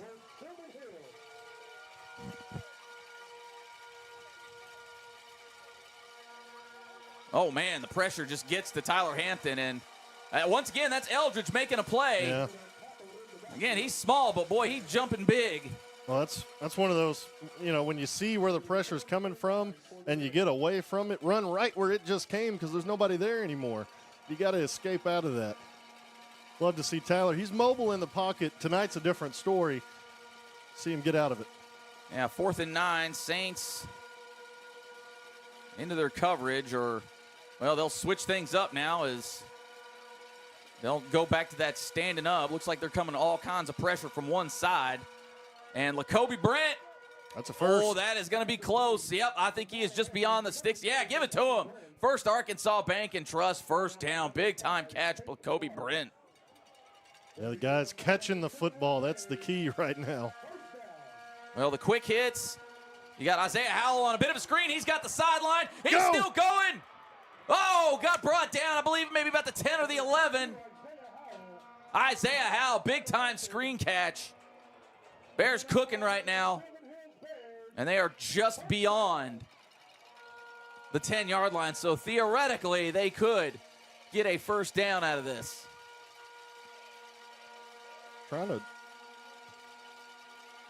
The ref stayed way back here. I was trying to figure I don't out. see an elite autoplex flag. Nobody else seems to see one either.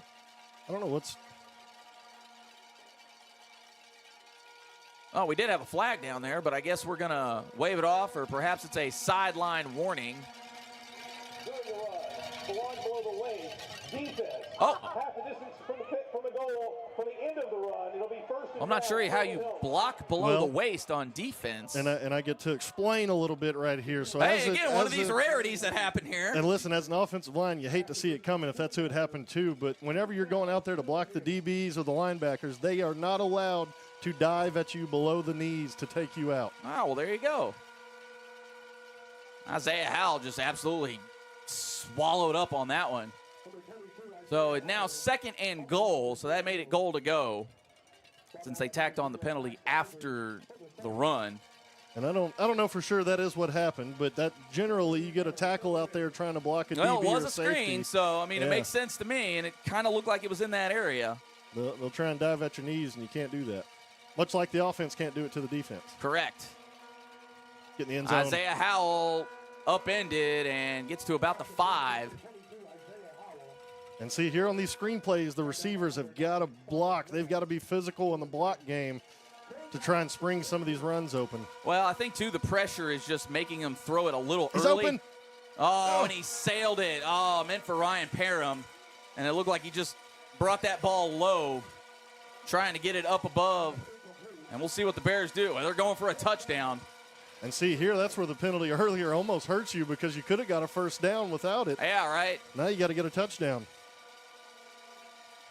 4th and goal for the Bears. Big-time play here for both teams.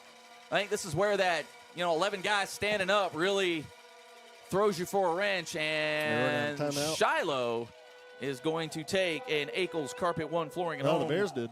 Well, okay. Oh, no, it was Shiloh. Excuse me. Okay, yeah, somebody Shiloh. took a timeout. Yeah. Well, hey, take a timeout. Head to Ackles Carpet One Floor and Home for all your floor and home needs. Tile, flooring, backsplashes, countertops, cabinets, the whole works.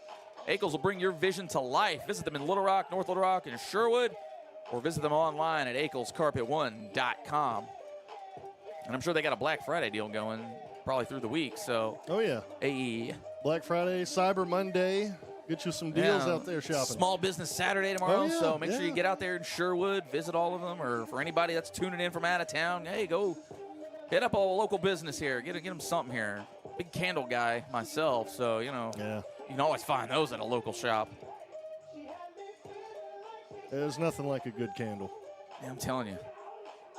Especially right now, you get that sort of, you can cash out the fall scents and start getting into the Oh, yeah. some of the peppermint and Oh, pine man, I scents. tell you Oh, what. man, sign me up.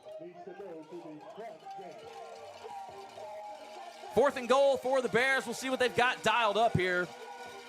If it were me, I would try a drag play, but not sure if they've got time for it.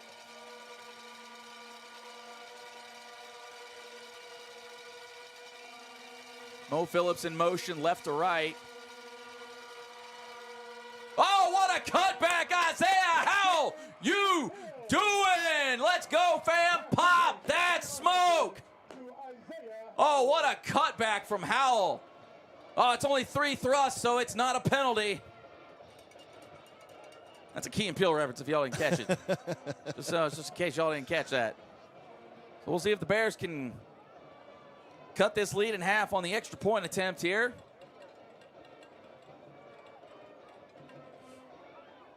Down through, and it is blocked. So what should have been a 7-point lead is now an 8-point lead. And again, those points matter. They matter. And we've seen it happen a lot this season where those points, the extra points and the 2 points, they've come to hurt or help Sylvan Hills in certain situations. So it's good, though, to see the Bears. You know, Isaiah Howell, the run game not working, so we'll throw it out to him right here on the replay. He makes a good move, kind of a little spin move, and gets into the end zone. Oh, man, the cutback. Yeah, just a little over-pursued by the defender, and man, oh, man. Great job, though, by the Sylvan Hills offense, showing that resiliency, getting down into the end zone. You know, the Final Four in the championship game, should we make it, that's what you're going to have. That's the first word out of coach's mouth is resiliency going into these games, because you're playing 2 great offenses, 2 great teams, you know, tonight, and should we make it to next week, you got to be able to bounce back. Yeah, no layups here, that's for sure. And we'll see what the Bears can do here on the onside kick. A lot of green out there. Wouldn't be surprised if they maybe pooched it a little bit. Oh, they got the pop. Ball's out, ball's out. I think the Bears got it. Give it to the blue. I don't know who may have had it. I know a Bear popped on it there. At least they were in good position. Sylvan Hills acting excited. There it is. There's the signal, and the Bears get the onside kick. Michael Fry coming out of there. I don't think he had the ball, but we got the replay here. Oh, man. And if you're Shiloh, not sure why you're going out to get it, let it come to you a little bit. And I believe that may have been Isaiah Howell on that one too, but don't quote me on it. Great execution there by the kicking team. That first guy, your job's not to get the ball. Your job is to go hit the guy receiving the ball. Right there it happens, and Sylvan Hills gets it. He was a full 2 yards ahead of the line. There and Tyler Hampton, big-time hole. Maybe about 7 yards on that carry. So, again, that's that one example of what we've been talking about. If they can get through that first wave, they're going to have a little bit of room. Well, and Tyler, they're able to identify where the guys are coming from, locate an opening, and go. And that could keep Shiloh a little honest as we go forward here. Now, already 3rd down. We'll see if the Bears can execute a 3rd down here. Well, this is going to be the ultimate game of chess all game. Coordinator versus coordinator. Oh, I can't take a play off here. How about it, the semifinals? Man. Oh, the quick hands there, Ryan Parham. And that's a First Arkansas Bank and Trust 1st down. So the Bears maybe handling that pressure that Shiloh's bringing just a little better right now. Oh, E.J. Duckery on that same play. Just couldn't get around. But he did get 1 or 2. Well, the right tackle out there, Reggie Walker, was in perfect position to make the block.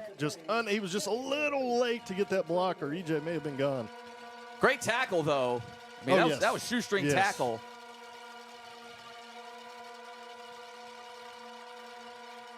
Isaiah Howell up the middle, finally getting through. We've got a flag down, I believe. And that was around the tackle, so I'm not sure if maybe that's a face mask, and it does look like it's going to be against the Saints. We'll wait for the official call here. And it is a face mask, the 15-yard variety. So you had to know when that flag came out. It's in that area. Yeah. I couldn't tell. It was just a sea of humanity from here. So 15 yards spotted for the Bears. They are moving it. Bears showing a lot of confidence and a lot of we've been here before when they went down 2 scores, now driving to hopefully tie it. Well, I'm telling you, Isaiah Howell up the middle. Whoa, met with authority in the hole. That was Corbin Miller laying the wood. Just a sophomore, but he's a big old boy, 6'4", 214. Oh. And the quick pass incomplete. Man, I'll tell you one thing, though. I'm glad these guys are all young out here because how physical this game has been. I'd be waking up tomorrow not able to move. Some of the hits we've seen so far. Well, you got to think if you're the winner of this game, you're thankful that you get the extra day with the game not being until Saturday night.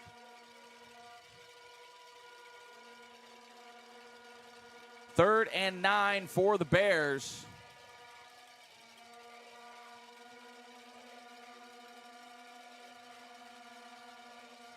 Tyler Hampton. Oh, receiver wasn't looking. Yeah, I don't think that was supposed to go to Tyler Blakely. Or at least he wasn't ready for it either way. Great job by Hampton throwing it away, though, not taking the sack. Yeah, pretty clutch there. Shiloh fans on their feet with the cowbells. Yeah, the cowbells and the vuvuzelas almost got him offside, but Shiloh stands tall. Tyler Hampton barking out the play. Empty backfield for the Bears. Howell now go to the backfield. Oh, and he is, almost picked off. Great defense by Tate Barnard. Recognized it just in the nick of time. I thought that pass got through. Yeah. Oh, and he would have walked into the end zone. Oh, man. Yeah, I think if that Tyler, one stings. If Tyler Hampton could have got it to him just a hair quicker, just a hair, I think he could have caught it and maybe have made a move to go get the first down. But this defense, they're well prepared. They're well coached. They're playing hard, too. They want to make it to next weekend, too. A lot to play for, both teams. Absolutely. Well, as it stands, a turnover on downs. Saints will get at their own 13 with 7 minutes left until half, and we got an official timeout here. Not sure what the issue is. Both teams just getting out there, so it's not like it's a substitution thing. All right, well, whatever it is, it's sorted out. Asking if they like turkey or ham. Who knows? Definitely a turkey guy here. No, I don't scoff at the ham, though. And in motion. Get out there. The quick throw.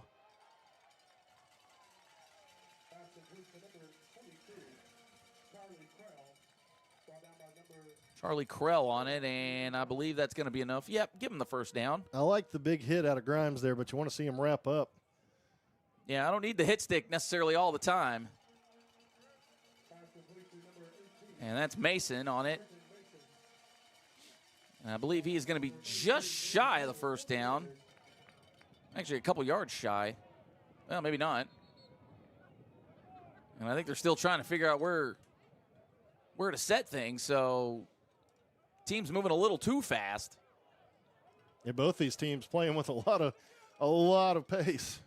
Yeah, I'm not sure what we're doing here. I mean, that looks about 2 or 3 yards shy. Well, maybe not quite 2 or 3, but a weird angle. Who knows? Yeah, it is a little funky up here. All right, well, we've got it, whatever it is, figured out. Break out the index card. Yeah.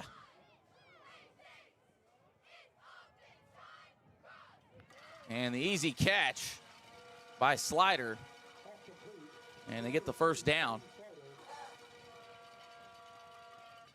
So the Saints giving the Bears just a dose of their own medicine. They're just chewing them up on the outside, though. Yeah. As long as the Bears, make a play eventually and don't let them behind them. And the run up the middle is good enough for about another 10 spots. So right now, Saints employing that 10 yards in a cloud of dust offense. Yeah, 62 Madden Fields for the Saints. Just downfield blocking. Open that up. And Creighton just going to bulldoze his way forward. Falls for about 5 yards. And that's another first down for the Saints.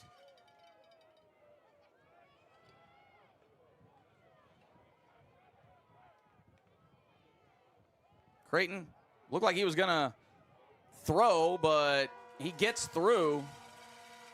And that's something that has got to be concerning for the Bears when he is starting to use his legs. And it looks like we have a Saint down. And it's out there on that edge. Not sure if maybe he took a tumble out there blocking.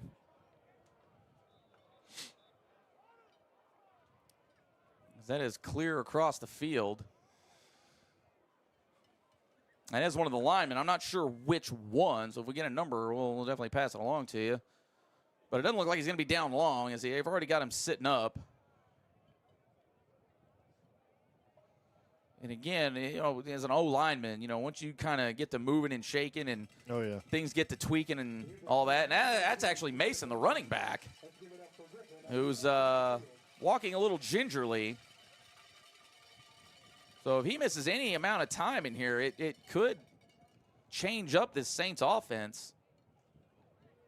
Looked like he was coming off fairly easily, but now he's stopped coming across, and he's not able to put any weight on that right leg. So definitely got to be a concern if you're a Saints fan. He's a good ball player. You hate to see anybody go down. And they're having some trouble getting him off. Not sure if it's just like, hey, let me put some weight on it. Yeah, they're trying to see if he can walk. Doesn't look like it. And, yeah, he is putting, they're carrying him now. So, again, hopefully that's just one of those things where you kind of settle down, maybe tape it up a little bit. Yeah. But, yeah, it could be a big blow to this Saints team if Griffin Mason is out for any extended period. And as of right now, it doesn't look good for him. But we'll keep an eye on it. Resume play. It'll be 1st and 10 for the Saints. Creighton rolling right. Oh, he's going for it. Oh, almost picked off by Nigel Casey. Just maybe jumps a hair later, and he's a little better position to hold on to it. I just love the athletic move to be able to turn around, jump, and get up there to knock that ball down.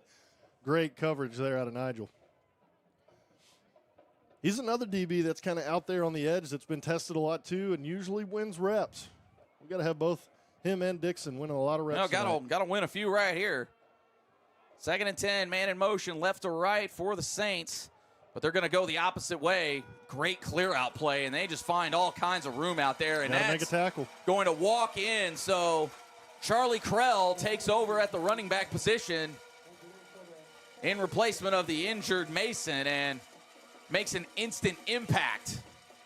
So not ideal if you're the Bears. Had him in a pretty good position and then just gave up a big play. And again, that was one of the keys to the game. You got to limit the big plays. And really, I guess you could almost classify all the touchdowns tonight by the Saints have been big plays. Yeah, you get everybody going one way, then get the speed back to the other side, and he just outruns a couple of arm tackles into the end zone. They call that the eye candy. Oh, Bears almost get in on that, but it is down through and true. And with just over 5 minutes left in the first half, your score, the Shiloh Christian Saints 21, the Sylvan Hills Bears 6. So Bears got the work cut out for them. You almost need points on this drive right now by any means necessary. Yeah, you're going to have to get points almost every drive. Well, yeah, that's true. To keep up with Shiloh Christian, and you got to limit these big plays. That's a couple of them now that have gone for touchdowns.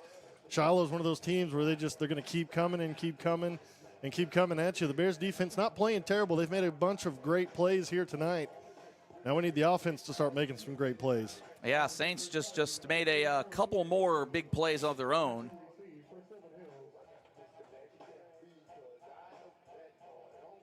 And just an update on Mason. They were looking at him at the trainer's table still, so something to keep an eye on, but it doesn't look like they'll be any worse off for the wear if he can't go for any extended period here in this game. Benton Greenwood tied at 21 now. Woo! That one's a doozy. Oh, the line drive. What a snag by Mo Phillips. Oh, my man was on his third base tip right there. Yeah. Golly, they just hit it right off one of the Bears' defenders. That saves a ton of field position. Absolutely. Heck, probably saves possession. Yeah. Man, what a reaction there by Mo Phillips. So Bears set up with some pretty solid field position at the 44. They've got about 5 minutes to try to do something with it. Got quads. Haven't seen that a lot. Quads down here to the near side. Oh, yeah, empty backfield. We'll see what the Bears got cooking here. I'd imagine it'll be a quick screen. There's nobody else out there. Yeah, Ryan Parham. Yeah, and they're going to get the block in the back there. I thought maybe that was a little soft. It was more he was going for the tackle more than a block, but No, you can't give the impression at least. And if you're Ryan Parham, you really just got to turn and go. Yeah. A little too much dancing out there. And that's really a throw that just takes a long time to get out there. If I was the Bears, I'd maybe move him in just a little bit if you want to try to do that. Because it was 4-on-2 initially. Yeah. And if you get that ball out there just maybe a hair sooner, you've got a little more of a lane to just go.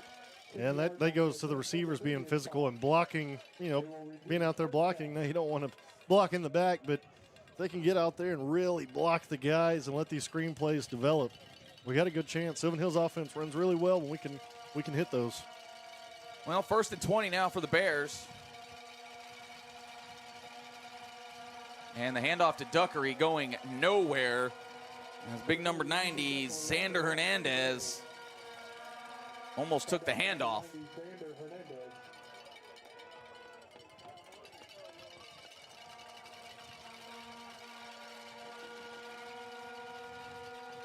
Oh, in and out of the hands of Lacoby Brent, and receivers got to come up with that, especially when you're wide open in space. He looked like he would have made a move there to make that guy miss. You pick up maybe a few more yards, get this thing back to 3rd and a little more manageable, but as it stands, 3rd and 20. Yeah, there's been a couple of those where the receivers go to catch it, and then they're almost like, oops, and bring their hands down a little too fast. Or they start running before they have the ball.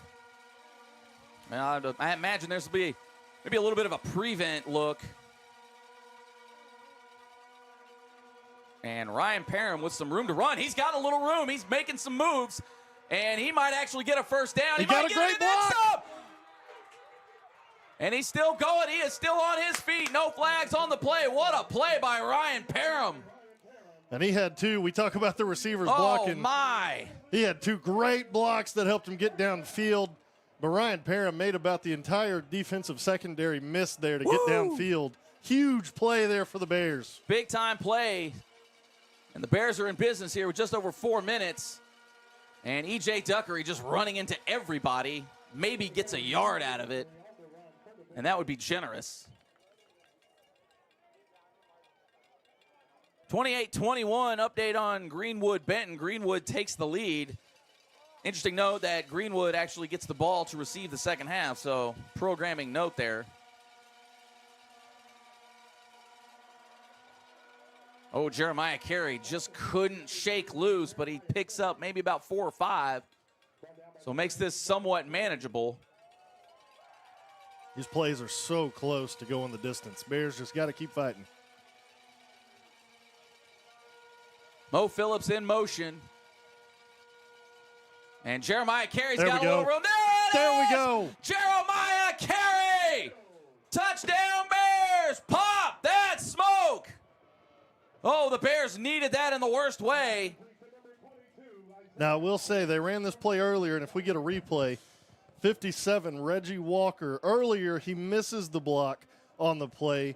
This time, he gets a wonderful block, has a receiver downfield blocking as well. Jeremiah Carey is able to hit the sideline into the end zone. Well, big play here now for the Bears. They are going to try to go for 2 to get it within the 7-point variety touchdown. We'll see what Mark Kelly's got dialed up. Little update here for you. Griffin Mason moving around on the sideline, so that's good. And, I thought that was a flag. It is not. It's just the ball bouncing around down there. And unfortunately for the Bears, the 2-point conversion is no good. So, again, those are a few points that they've left out there, and it's still a 2-possession game as the score is 21-12. So a 9-point game, and that really changes the whole face of this thing. Yeah, we'll have that replay of the touchdown here. And I want you, now it's a wonderful play by Carey, but watch my guy Reggie Walker get out there. The right tackle, he gets out there. He finds somebody in white. Well, he got Look at him blasted seal there it. initially. Yeah, Look at him seal it. Now that is how, now Jeremiah Carey scored the touchdown, but he's got to give love to Reggie Walker there. I wore 57 in high school. I played left tackle, not right tackle. But when you're able to get out there and seal, you put your numbers to your sideline when the ball is coming your way, that's a recipe for a touchdown. Great job on the O-line there. Absolutely. I don't think we don't see in the chat there Bryson Hanna. Shout out one of the 7th graders out here. We'll check in with Trip Keeter here after the onside kick, or, well, whatever kick we're going to have here. Bears have gotten one. Can they get another? Oh, they go with the deep pooch. And it is going to, works out pretty good for the Bears. Now they just got to make the tackle, and not too shabby. Going to be around the 20-yard line. We've got a late Elite Autoplex flag on the play. So not sure what that would have been. Looks like it might actually be against the Bears. We're just getting a little too extracurricular. After the play, dead ball, personal foul. Kicking team, 15-yard penalty from the end of the run. First down, Shiloh.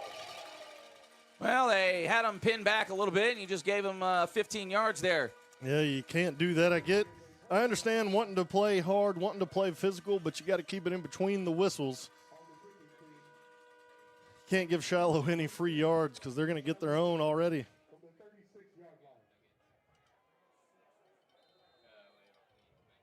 Shiloh going trips right. Creighton will roll that way. And they just sat in the zone, and they're off and running. That's been their kind of their bread and butter so far, is they get one guy to go right to the middle of the field. They get everybody flowing with the quarterback, then he just stops and waits. So first down for the Saints. And they are just getting a little bit of running room. Not much happening there. Great defense. There's just under 3 minutes left here in the first half.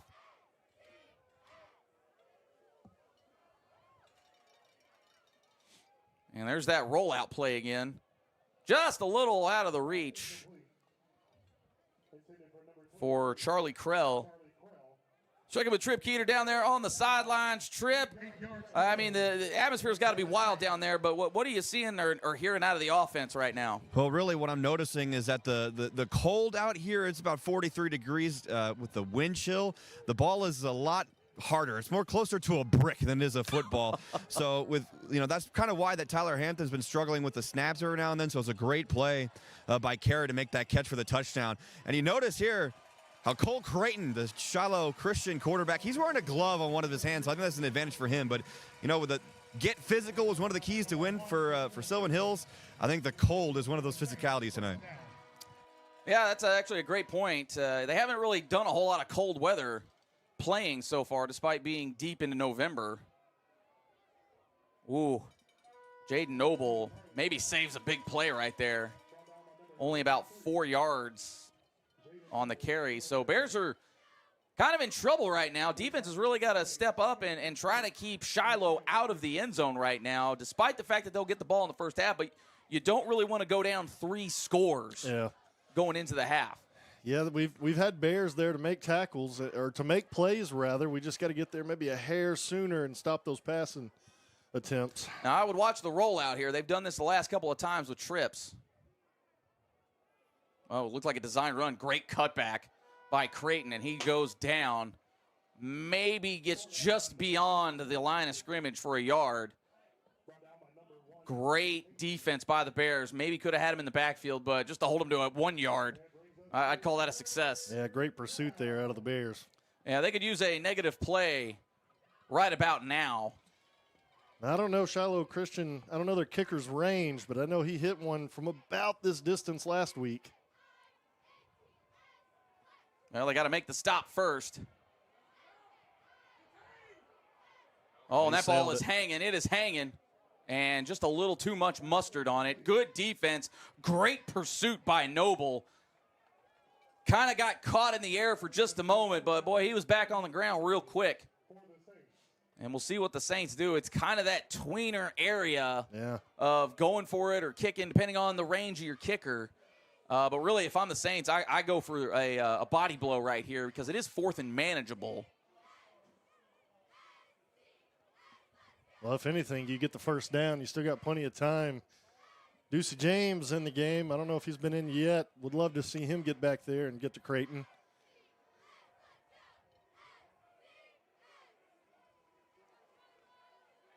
And they went for the hard cut. Oh, boy. Get him. Noble in the backfield real quick. And that is a late. There's no What? way. Oh, you can't call that in that spot. I'd have to see that again. And they're going to call, I believe it's holding.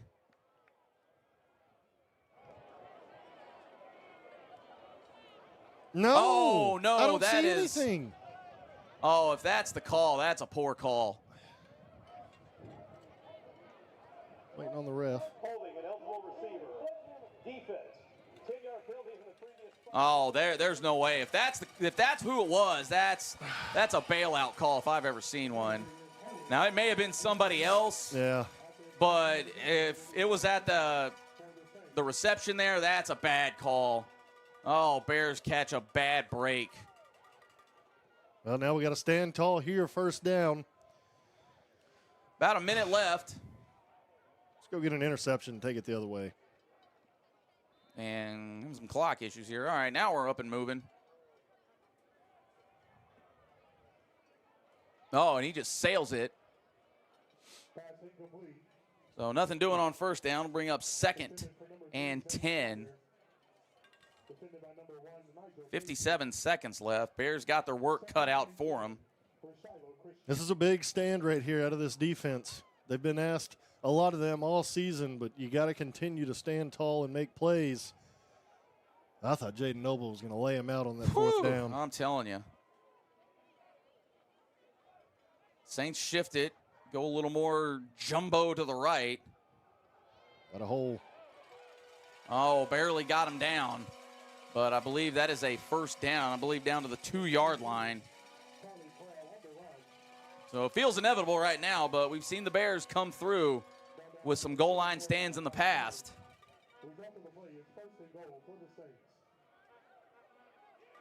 And he walks right. Well, nope.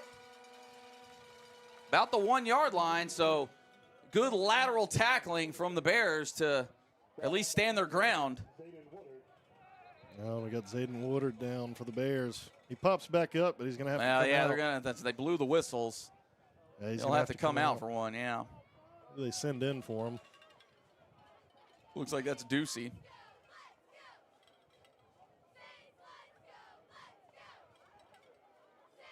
Oh, excuse me. No, 43. that's George Brown, the junior. All right, George, make a tackle here. And the Bears now just can't get enough penetration. And it is a touchdown. So, oh, that'll put a damper on your parade right there. Yeah, the Bears. I mean, Well, the Saints got bailed out there. Yeah. I'm not sure there was any kind of holding. That was a late flag for starters. And from where they threw it to find the mark, I'm not sure that I fully agree with it even a little bit. Bears fighting hard. They're going to have to continue offense. I mean, we're a second half team, but offense is going to have to wake up and score fast. Yeah, score fast, score often. And that kick is down, up, and good. So score now 28-12. And Smitty two-time also in the chat saying, well, Sylvan Hills is a second half team, but boy, 3 scores could be asking a lot, especially against a team like Shiloh. Yeah, they're going to have to come out and play very good. And 2-score game. Yeah, now Sylvan Hills does get the ball to start the second half, if that means anything. Now, not sure they'll be able to do much with 16 seconds left. But, we've seen crazier things happen with this team this year. At first, though, right here, you got to get the kick, make sure nothing crazy happens, get the ball, and go down. Unless you just have a clear lane to run, I'd almost go down and let Tyler Hampton come out and see what we can do. Yeah, just sort of depending on where you're at. But I'd imagine they're going to kick deep. No use in giving them good field position with a little bit of clock and a full complement of timeouts. We do have all timeouts. That is a good point. Go down. And just couldn't corral that one. 14 seconds left. Number 26, Tyree LeBron on the return for Sylvan Hills. It'll be first down and 10 for the Bears. So first and 10 from their own, what is about the 33, 34-yard line. They're going to put them at the 35. Here, if you are trying to score, which I'm sure they are, you want to get quick stuff, maybe to the sideline. You don't want to put the ball in any kind of harm. You got to be smart here if you're Tyler Hampton. Yeah, you want the points, but you can't get too greedy. And here comes the pressure. And Lacoby Brent, easy peasy on the out. 9 seconds left.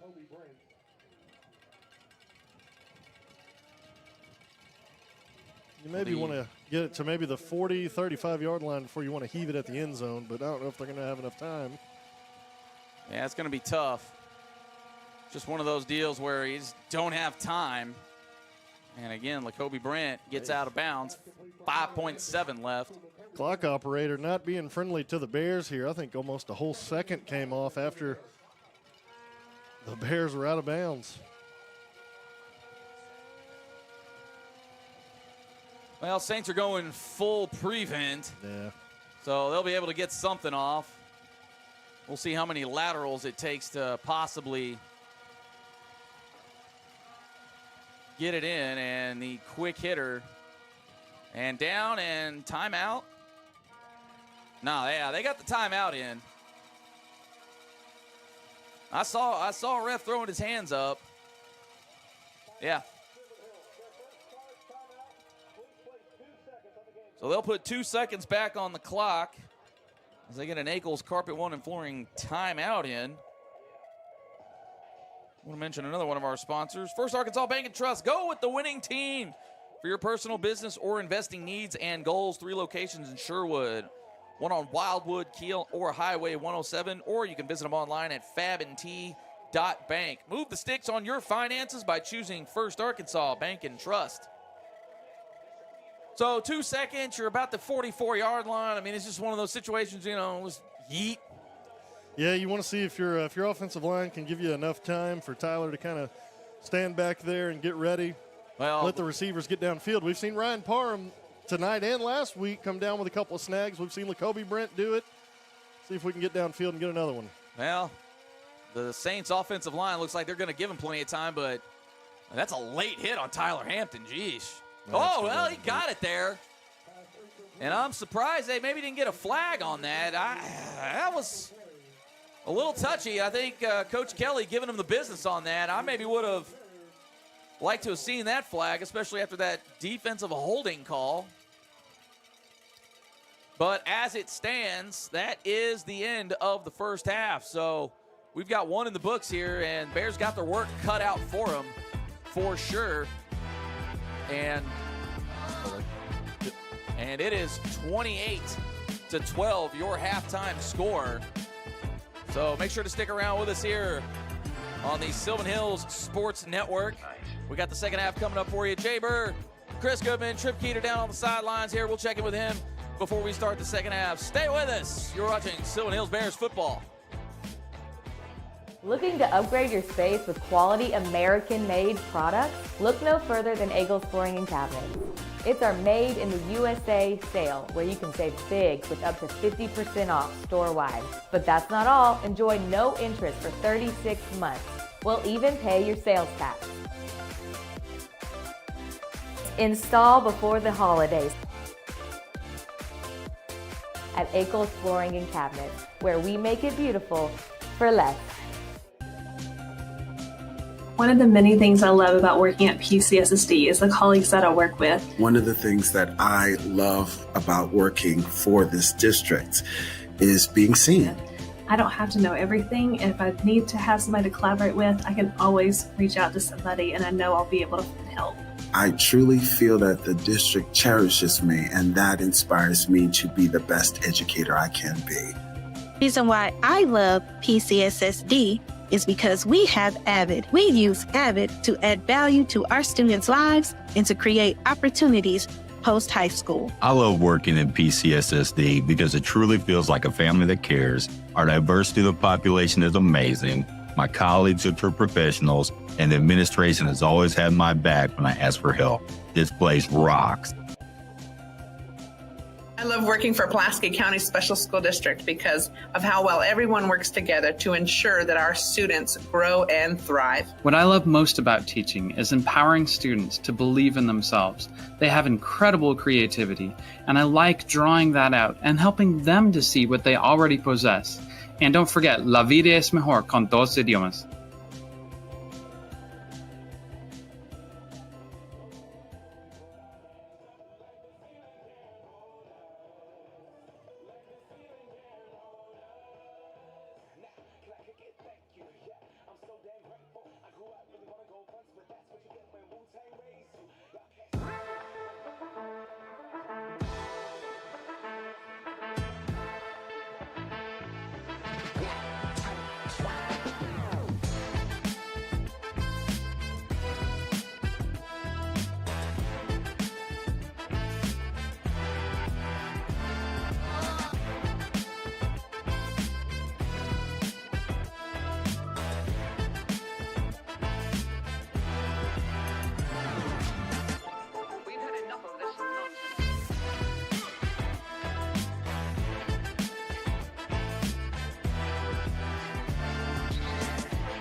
28-12, your halftime score. Getting you set here on the Sylvan Hills Sports Network. Jay Berg, Chris Goodman, Trip Keeter, paying us a visit from the Mills Sports Network, helping us out here a little bit tonight. Yeah, Trip might be the jinx. Bringing that bad Mills juju over here. Yeah. Is he out there still, or is he? I have no idea where he went. Checking out for halftime? He checked out for halftime. All right, we'll try to check in with him here in the third quarter at some point. But, hey, look, it's a tall task right now for the Bears. 28-12. Now, they get the ball to start the half, so you figure, okay, let's just assume 7. All right, like you said, you just got to chip away at this thing a little bit at a time. Yeah. And you got to be able to figure out this defense, which I think the Bears maybe have a little bit. Yeah. But they do have to execute on some plays. Now, granted, you got to tip your cap to Shiloh Christian. They've had some dudes out there making some plays. You can't fault them for that necessarily. But the Bears got to put it in the end zone. That's really what it comes down to. They've had 2 other opportunities, and they haven't been able to cash in, and that's really the difference in the game right now. Yeah, and you know, this isn't just your average team we're out here playing. This is Shiloh Christian, like you said earlier at the beginning of the broadcast. 6 straight state championship appearances.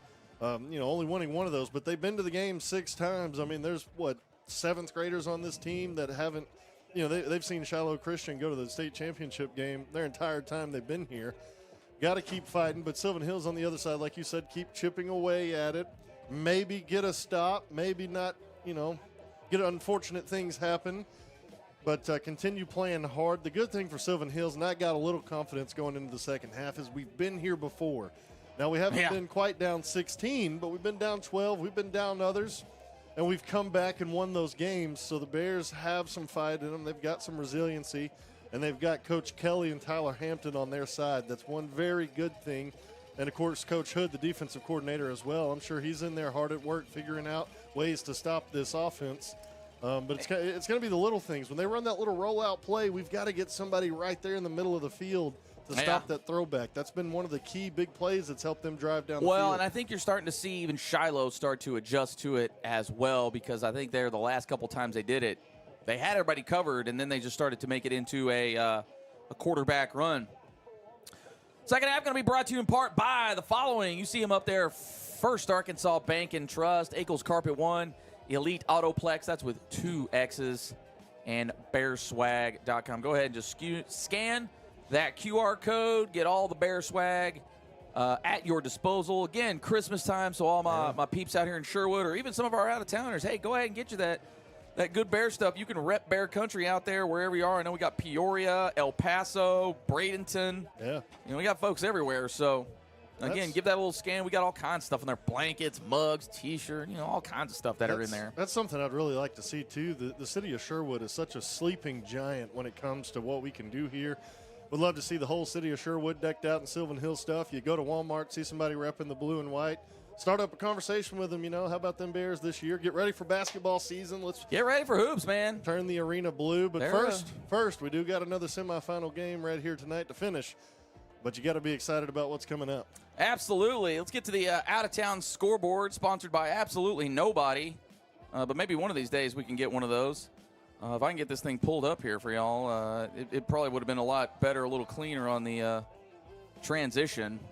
But again, we've been talking about the other side of this 6A, that Benton-Greenwood game. That thing 28-24 in favor of Greenwood. And then... Well, I need to get to the right week here on the scoreboard, so give me just half a second here. I'm not even ready here, but getting you set for the second half here. Chris, just real quickly before we get some of these scores, what do you want to see out of this Bears team? What kind of adjustments do you want to see them try to make, especially on the offensive side?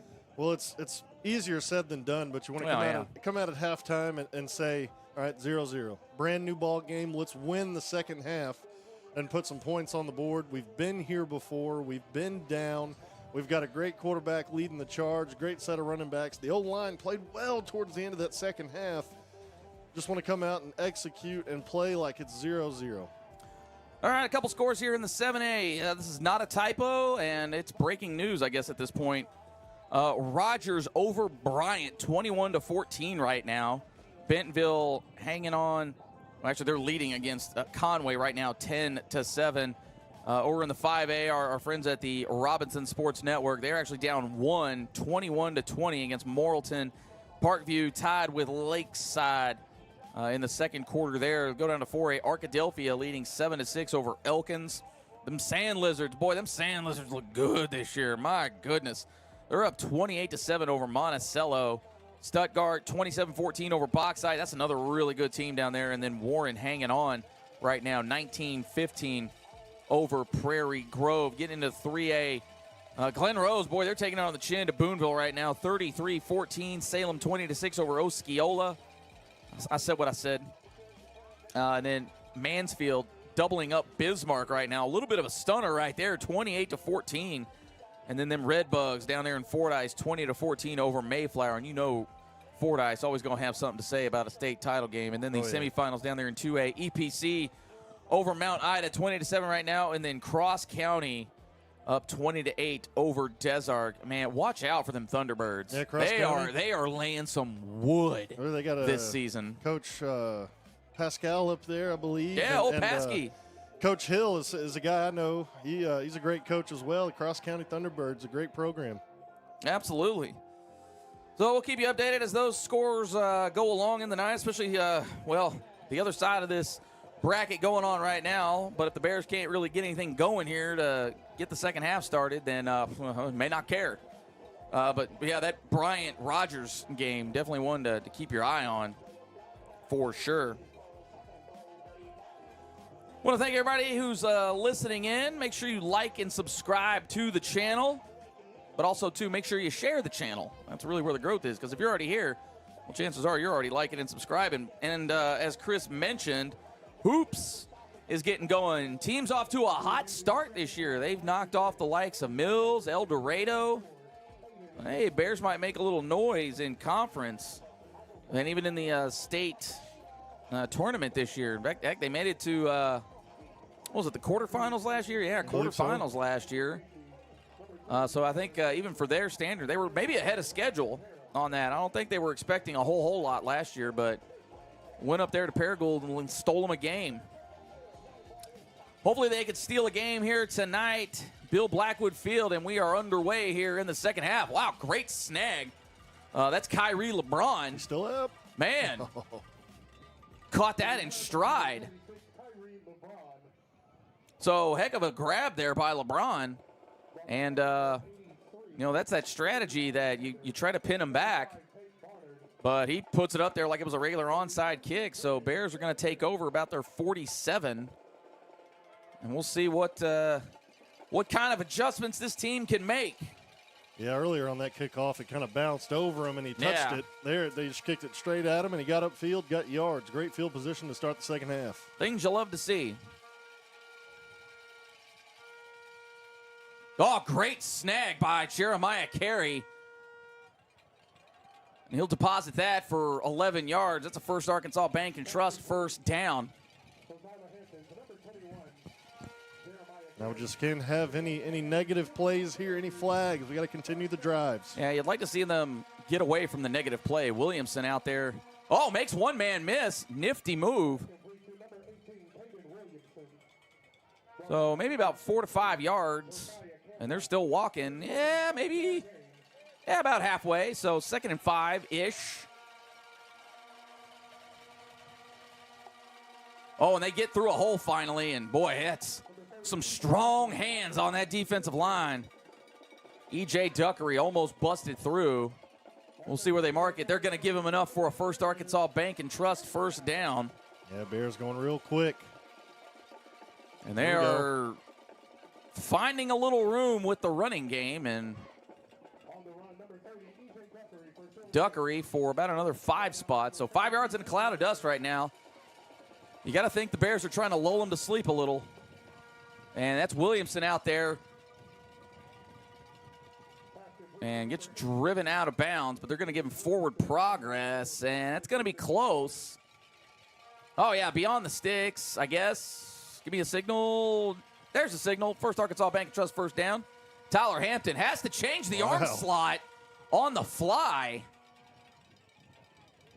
That's a great play from Hampton. I don't care who you are. Yeah, I think he turned around thinking that Duckery was in a different spot, was able to locate him and throw the ball to him. Well, not only that, having a guy in your grill. Oh, that's in and out of the hands of Williamson. So they're targeting that sideline, and just like that, it is now 3rd and 6 for the Bears. So, I thought Williamson was going to have a Sunday-type catch there. Oh, with man, the I'm feet telling drag. you. Pressure coming, and handles it perfectly. That's Mo Phillips. Okay. And give me some Mo.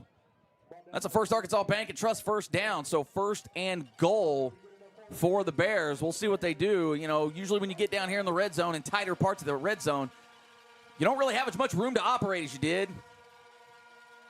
And case in point right there. And thought they were maybe going to give him a talking to on that one. Shiloh maybe extended that hit just a little bit longer. Now, if we get something here, I'm kind of okay with that not going anywhere. He was going to be hit instantly. Oh, great cut up by Tyler Hampton, and I think he's about the 1 or the 2. Yeah, he's at the 1 yard line. Push. And I can't tell. I don't know. And no, not quite. So 4th down.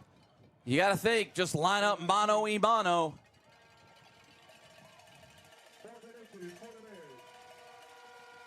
Oh, he's in there. Pop that smoke. Touchdown, Bears. Tyler Hampton from 6 inches away, I guess. Oh, big time response by the Bears. They come out here locked and loaded in the second half. Oh, man, the Elite Autoplex touchdown. Big time right there. And what a drive coming out there by the Bears. I mean, it was just good pass. Even the bad passes, I live with them there as they kind of threw them away, avoided negative plays, and were able to get into the end zone. Then you got 2, or really 3 almost runs in a row there as Tyler Hampton kind of fakes the pitch, takes it up. Then you got 2 onside, or not onside, 2 QB sneaks there into the end zone. Well, Bears going for 2. Again, if they don't convert here, it's still a 2-possession game. Oh, the easy catch and throw. Lacoby Brent, touchdown. We'll give you a more subdued pop that smoke for the 2-point conversion. Score big, though, with Elite Autoplex's Elite Protective Film to keep your car cooler. They've got some paint protection film to protect against rock chips and scratches, and ceramic coating, which is hydrophobic coating for your car. Make the car paint look brand new again. Give them a call, 501-933-4444, or touchdown at 8890 Landers Road in North Little Rock. Oh, man, that's a relief there. Yeah. Now, defense got to step up here. And, again, you just have to be able to limit what Shiloh can do, or heck, just go ahead and get the onside kick, one or the other. Absolutely. That's what I was going to say. Just let's not even put the defense on the field just yet. Let's steal an onside kick here, and let's go down and maybe tie the game up. But, man, what an opening drive there out of the Bears. You really need that, for 1, to instill more confidence in your team, and 2, get right back in this football game. Hey, we see you there, the fattest dad. Surely not. But he says pop that smoke for sure. Ooh, nice hands. Yeah, the running back there, 22. Yeah, Charlie Krell. And we'll see if Mason is back in. And I see him out there, number 18. We'll see how effective he is. I wonder if the Saints will test him out here early on. He seems to be walking, jogging just fine, so maybe just a little bit of a stinger early. It didn't look good, I'll tell you that. You know, getting carried off the field. So good to see him back in. 1st and 10 from the 50 for the Saints. And right out the gate, they're going to test him out. The leg looks like it's working. Wrap up. Yeah, I like the hit, but I'd like for him to be down. Yeah, he was close to bouncing right off that into the end zone. Yeah, good thing it was enough of a lick, and I think that's him down again. He's down, yeah. And that was a lick, boy. I don't know if that's maybe concussion or maybe he re-aggravated something. He's sitting up okay. So I don't think it's, concussion or anything like that, at least on the surface here. He does seem to be favoring that right leg just a bit.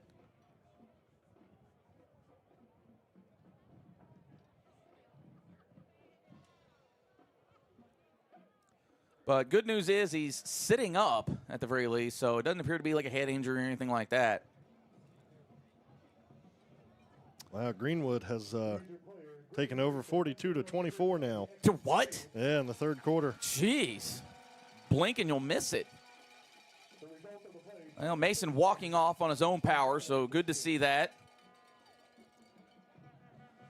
But now that's the second time he's had to come out, so you got to wonder, okay, at what point do we just have to protect the player from himself? Yeah, and then, too, if you do make it to next weekend, you're going to want to have him on your team ready and available. Trips to the left side, nobody on the right, but that's a quick pass out there. Bears going for the strip.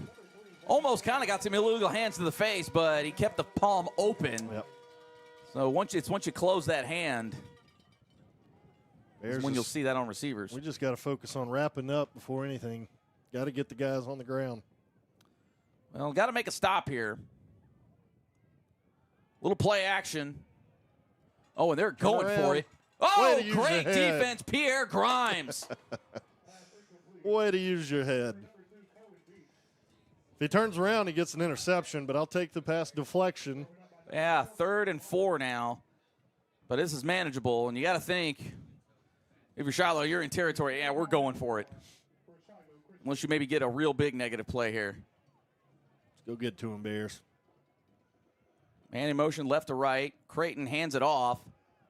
And just buying some time, and that's going to be a first down. As Krell just working, showing some patience there. Yeah, he got a great block out of 68. Just absolutely mowed the D tackle down. Well, he's getting the ball again. Spins back, and not near as much going on there.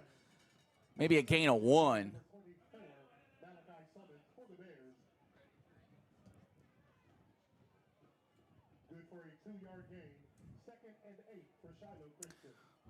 Not sure I would have called that a 2-yard gain, but, the guys here on the PA seem to think that's 2. Creighton rolling to his right. He's got nowhere to go, so he's going to maybe take off. Oh, he throws off his back foot. Oh, great defense. No. You cannot be serious. He can't catch it. There's no way he can catch that ball. Oh, I thought that was great defense by Nigel Casey. I'm not sure where the interference was. Oh, gosh, you got to be kidding me on that. Run it back. I don't know, man. I mean, maybe. I don't know. Coach Kelly doesn't seem to be too thrilled about the call either. I mean, again, you're bailing him out. I mean, stop bailing. That's twice now, possibly. Let's take a look here. Maybe.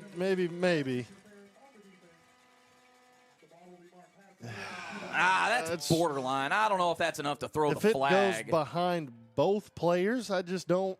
Yeah, it's behind him. He underthrew it. He was turned around. Well, they give him another first down. Oh, and Creighton keeps it, but he slides down, almost slides into the back of his own man. And a minimal gain there, maybe a yard or 2. Well, the Bears, the D-line, they've got to start taking charge. Now, they are a little undersized compared to their O-line, but they've got to start initiating contact at the line of scrimmage and stop some of these run plays. Well, they got to stop there. Creighton rolling to his right. Gets it out there into the flats pretty quickly. Great open field tackle by Tyree Ransom.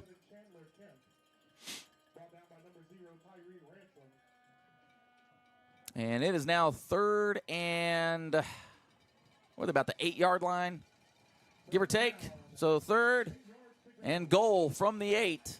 Come on, Bears. Bears would be well off to just get a negative play here. Really make Shiloh have to make a decision. Come on, Bears. Bears could use a turnover here, too, as well. And Creighton is going to take it himself, and he is stopped well short of the end zone. But I want to say he got to about the 4-yard line. Yeah, just inside the 5. So if you're Shiloh, it looks like they're going to trot out the kicking team now. They've got a good kicker. Well, if you got a good kicker, this is a chip shot. Yeah. Well, and last week, those 3 points were the difference in the ball game. Yeah. So Now, the Bears can, if they block this one, they can return it. Mm-hmm. Just don't leap over the man in the middle. Oh, they almost got to it. And that is down, up, and good. So with 6:23 left in the third quarter, Shiloh extends their lead back to double digits, 31-20. So a slight victory for the Bears there, albeit it was kind of a, Stripes maybe a little too much in the spirit of Thanksgiving here. They had the stop, and that's going to happen in some of these games. You got to fight through it. We've seen them fight through it. We saw the Jonesboro game. They fought through and won the game. Yeah. Maybe they can continue to fight through here at home. I'd like to remind everybody at home and fight through it and, just continue to fight here. 11-point ball game. We've been down 12 before and came back and won. So a lot of time left. Sylvan Hills, if we can get another good drive like we did last time, go down, put some points on the board, maybe defense comes out and gets a stop then, but man, can you tell it's the semis? What a battle we got going on here tonight. And great crowd tonight. I know we're on the away side here technically at Bill Blackwood Field, but boy, Shiloh packing it out here. So tip of the cap to the Saints. They traveled and travel well.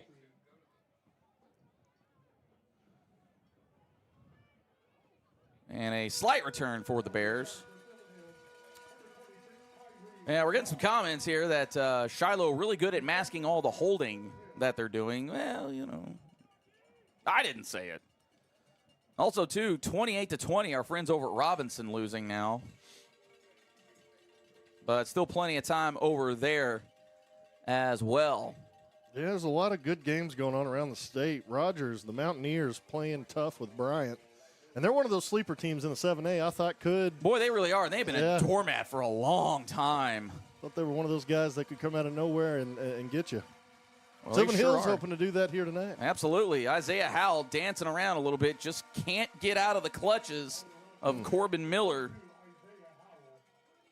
And we've had good runs, and then we've had really bad runs. O-line got to step up and block with some pride here. Well, in respect to Shiloh, boy, they don't let go of you.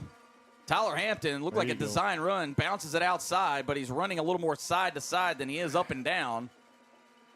And they're going to give him a little forward progress, maybe 4 yards on the play, so 3rd and 6-ish. Some say it would be 3rd and 6, 7 possibly. All right, well, I'm gonna just go ahead and hang it up here, Will. Oh, wow. Ryan Parham fighting for yards. Going to be about 2 yards short, maybe 3.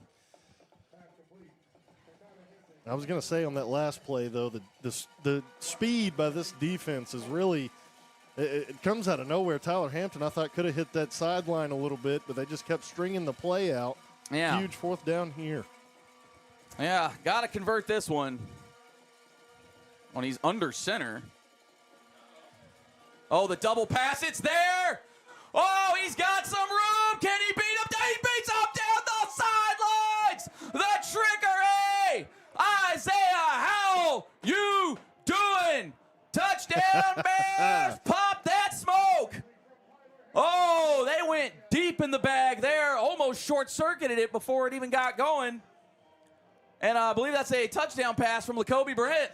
Now, I've seen Tyler Hampton line up under center before this season and throw screen plays out of that. You got to think Coach Kelly had that one sitting in the very back of the playbook, waiting on the greatest time to use it. There, he pulls it out. Goodness, on a 4th down. There we go. Brother, maybe save that for a 3rd down. Yeah. Jeez. Isaiah Howell trying to stretch. Oh, he hurdles a man, gets it in. 2-pointers good, and just like that, we've got us a 3-point game here at Bill Blackwood Field. Pop that smoke. And that man, that was a great throw from a receiver. And where were we at on our own 48 almost? I mean, Lacoby I think he was about at the 40, maybe just beyond that. Showing off the arm. Boy, that was just a heave-ho. Oh, great individual effort there by Howell. My man's loves the hurdle move. Woo!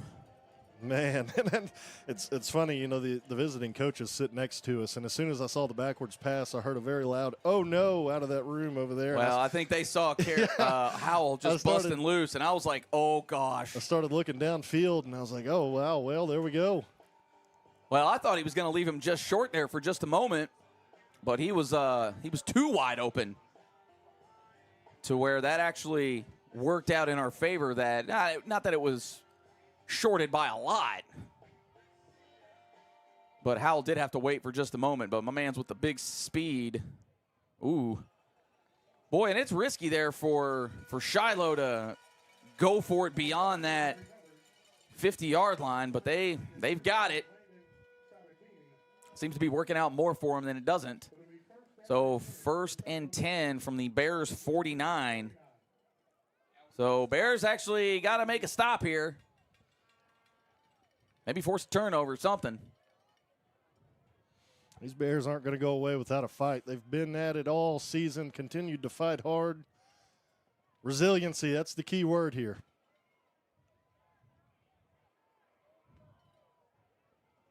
Creighton with the quick hitter out. That's an obvious hold that we're just going to let go, apparently, on Cohen Beach. Oh, man. You know, some of the penalties that they've gotten in this game have been a little 50-50, but they only seem to be kind of 50-50 one way. Well, as it stands, Creighton going for the big. Oh, he is wide open, and just like that, golly. And the Saints answer right back, and again, that's the big play that we talked about earlier that you really got to try to limit. But when I guess you don't go unpunished, you know, you tend to get a little freer with things. Yeah, and the Saints, they're going to stay at it too. They're not just going to fall down just because the Bears are fighting hard. Help or no help, they're going to continue playing their game. Well, no, they're trying to make it 7 straight. We gotta stop, and that's what hurt El Dorado last week. We got to stop letting the receivers just run right by us. And down, up, and good. So the Saints push it back to 10 points.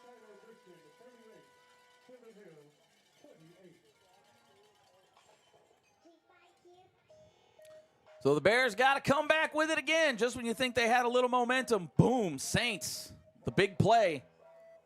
And that's twice that Kemp is just walking right behind this secondary. Not sure if they're not rolling the coverage right or, you know, doing whatever it is they do, but that's something that you really got to fix. Yeah. Especially against a team like this, and especially when you had them, you had all the momentum, you've come out, you scored twice, held them to a field goal one time, and then boom, just like that, it's double digits again. Just got to keep fighting. Let's see. I'm anxious to see. They keep kicking it to 26. I want to see if he can break one off here. Maybe, you know, they kick it to somebody else, steal one in special teams. Be pretty cool.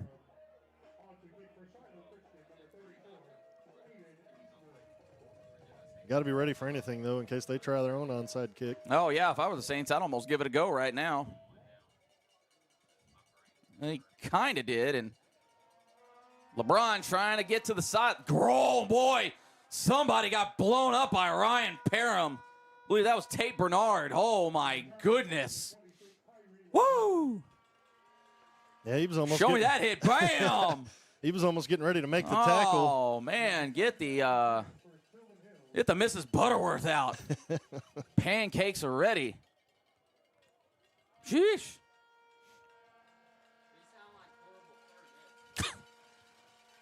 And Will commenting on the vuvuzelas. Yeah, they do sound like dying trumpets. Oh, excuse me, clarinets, he says.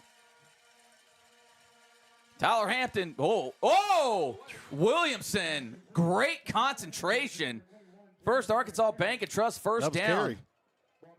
Carey. Oh, was that Jeremiah? Yeah. Oh, okay. Excuse me. Check that. Man, the hands. Oh, dangerous throw. I liked what they tried there. They've been going to the inside guy a lot, but I think they just got their wires crossed a little there. Brings up 2nd and 10.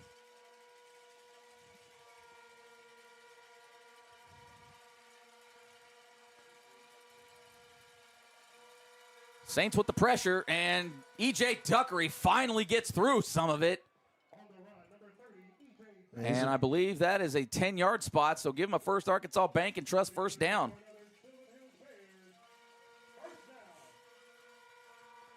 Oh, throw it away. Yeah, oh, no. And that's going to be possibly intentional grounding unless they're going to say one of their guys was in the area. We got Blakely. Blake. All right, yeah, so they're going to say he was in the area. Whoa, risky play. Well, and the Saints fans aren't going to like it, but I don't think they can see Tyler over there. Yeah, I mean, it's just a sea of blue over there, but he was there. They may have wanted Tyler Hampton down, though. Yeah, it was close either way. Oh, great play call, great move. E.J. Duckery still on his feet, still running, rumbling, bumbling, and he gets just inside the red zone. So another First Arkansas Bank and Trust first down. Bears seem to be handling that pressure a little better this half. Oh!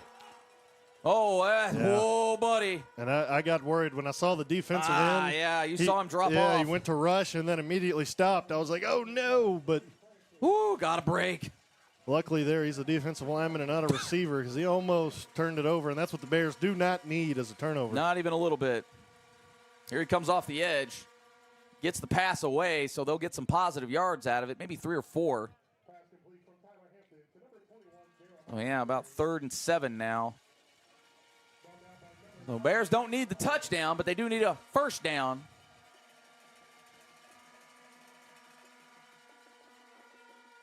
EJ, shoestring tackle. That probably saved a touchdown.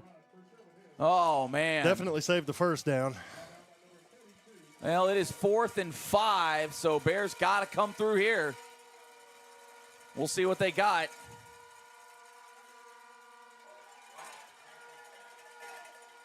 Well, I guess that wasn't pass interference either. But the pressure got to Tyler Hampton. Yeah, there, I think he just kind of threw it. I think that was a bit of a panic throw, but when you got 8 guys bearing down on you, well, yeah, you're going to be a little quick on the trigger. So Bears squander an opportunity there. But the defense does have a chance to come through and stop this Saints defense, or offense, excuse me. Yeah, we need a turnover. Nigel Casey get an interception. Maybe Kai Griffin, get him another one. Kai Griffin, excuse me. And Creighton keeps it. Block in the back.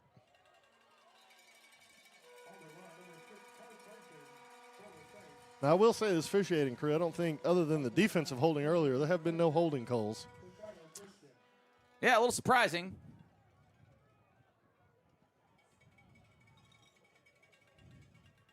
Oh, great.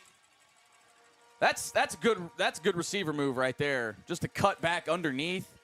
You almost think as a defender, oh, he threw it right to me. Well, he's just throwing to a spot on that play. It's been that same spot all game, no matter who we've had there. Even if we've had somebody there, they've completed it. Man, they're just finding those soft spots. It's a good run design there. Yeah, they're just chewing them up, spitting them out. So, again, a team not really known for the run is really getting it going. As they got about 8 yards on that attempt. And suddenly that clock is running out very fast. Well, really, even beyond that, you got, oh, there it is. Oh, that one's hanging a little. Oh, well. Once again, Bears got beat deep. And that's 4 times, I think, today that they've gotten beat deep. That's what happened And it looked like Kemp, actually said, hey, that's your ball. So you know you're wide open when you're just chunking it up and can't do much about it. I mean, the DBs have been toasted all day. Yeah, that's where Eldo struggled last week against Shiloh. Guys just running right past him. And just like that, a Bears turnover on downs turns into Shiloh points. And we've seen the Bears come back, but at this point, it's hard to fathom just because this offense is humming right now. And the Bears have yet to stop Shiloh in the second half. They've gotten points on every one of their possessions. Yeah, and right now the Bears just, you got to get points. And again, like we've said multiple times, Shiloh has been to the state championship game for the last 6 years in a row. No matter what classification they've been, 4A, 5A, now 6A, they're going, on pace to go back there again. Yeah. So it's going to take a lot. You got to continue to battle. You can't have turnover on downs. You got to play clean on defense. You can't get bailed out. You got to keep fighting. And so far, Sylvan Hills has fought hard tonight. Played really good football. They just can't keep letting guys run right by them. Yeah, and the offensive line just got to hold up guys just enough. Yeah, it seemed like on that fourth down, nobody threw a block on anybody. Yeah, and we've seen you give Tyler Hampton, all he needs tonight so far has been 1 to 2 seconds, if that, to get the ball out. And he's let our guys make plays, and that's what we've got to continue to do. You just got to find – we've had things working. You just got to fight. Sometimes it doesn't go your way, but still tons of ball game left. Funnier things have happened. Well, but Bears running out of time. Yeah, Bears had it down to 3. It was 31-28 not that long ago. And it feels like in a matter of 2 drives, the Saints are marching in. Oh, boy. Brody Francis coming down. And Saints smell blood in the water, and Tyler Blakely is down. And that's not good if you're a Bears fan. And that's what I thought could hurt Sylvan Hills on special teams as well, is not being able to block 4 returns and the speed of Shiloh just swarming down there. Well, they're staying in their lanes, and the Bears doing a lot of north and south running instead of east and west. Yeah. Looks like they're just trying to string it out to get to the sideline when it just really hasn't been there. That's just a matter of maybe just got to put your head down and just try to grind some yards out. And I had a coach tell me some time ago, when you want to return, you come home, and what he meant by that is you come to the home sideline. But generally, you got to have some good blocking with that, because if you're going to take it from the near hash to the far sideline, you've got to have some guys blocking for you. And they're one for Shiloh. Just speed downfield, makes a great open field tackle. Shiloh's a good team. They play very disciplined. Yeah, they play discipline. They don't get a lot called on them. We'll say that at least.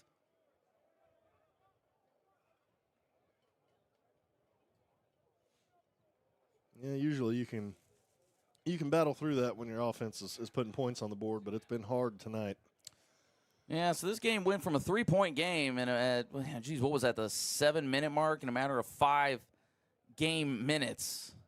It's now ballooned back to, what is that, 17? Don't ask me. We've had my math on air before. That was terrible. Tyler Blakely walking off on his own power, so that's good to see. But we'll see how long he might be out. Well, now the offense, you're down one of your star guys who can step up and make plays. We've seen Mo Phillips make some plays tonight, Lacoby Brent. See who else can step in there. Caden Williamson, maybe. Ryan Parham. And those have been some of your go-tos throughout the year. Mo Phillips has had a night, been quiet for the better part of this game. Outside the first quarter. Oh, what a move by Isaiah Howell. Boy, he doesn't get tripped up there. He might still be running. But that's a First Arkansas Bank and Trust first down. And the running game starting to get going a little bit, but it might be one of those things where you don't really have time to rely on it too much. As the clock is now under 2 minutes here in the third quarter. Now you need a touchdown no matter what here. Oh, yeah. I mean, it kind of goes without saying. You don't score here, you might be wanting to pick up the round ball. Tyler Hampton didn't see much. Takes it himself. Bring up 3rd and 1. I don't know how they do it, but every time we have somebody getting tackled, it seems like the whole team is there no matter where they're at on the field. It's a sign of a good defense. And I think that's obviously short, so 4th down. Big. I guess didn't gain much of anything there. So 4th and 2. Long 2, short 3. Oh, and he busts through that hole. Oh, the hurdle! You don't go low on Isaiah Howell.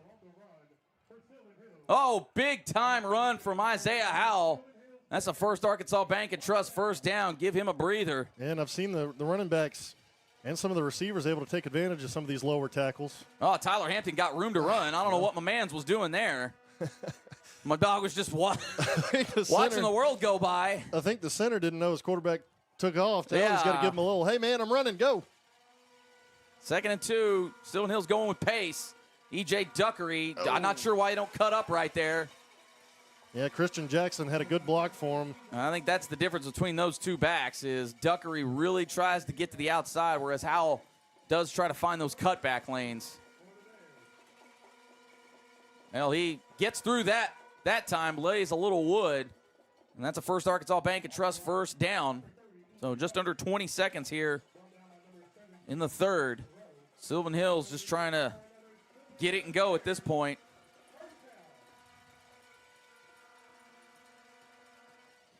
Oh, Ryan Parham tried to run before he had it. And that's really when you just catch it, fall forward, because he was surrounded. 2nd and 10.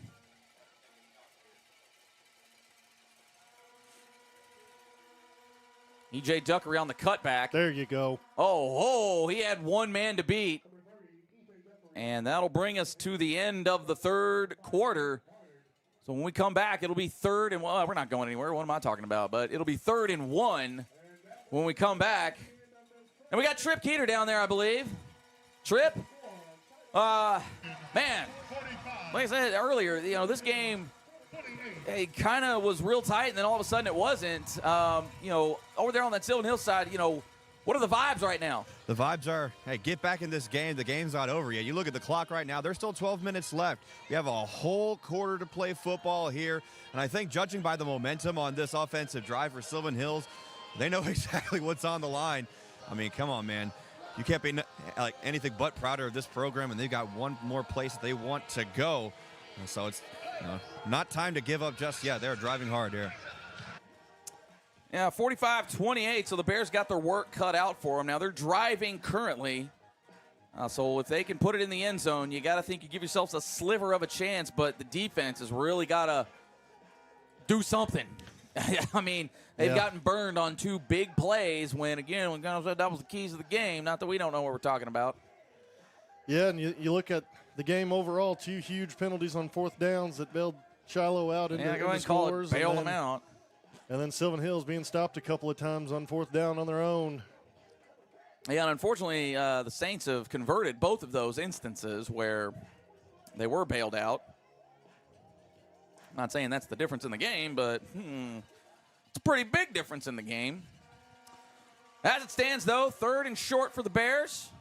And, boy, they tried to go power and powerless.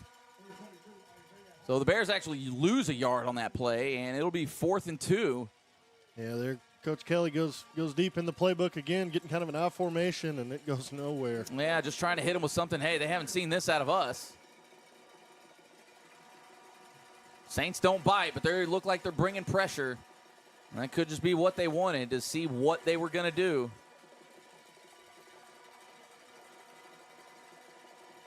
Here come the Saints.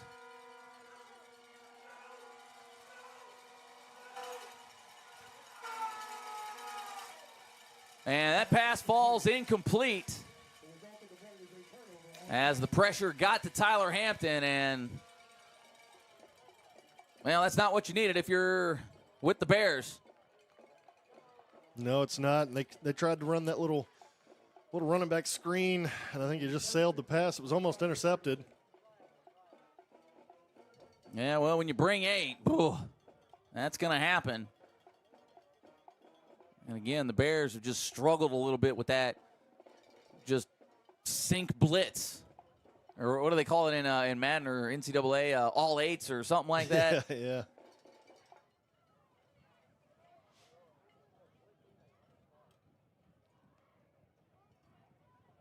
Oh, Bears blew that play up.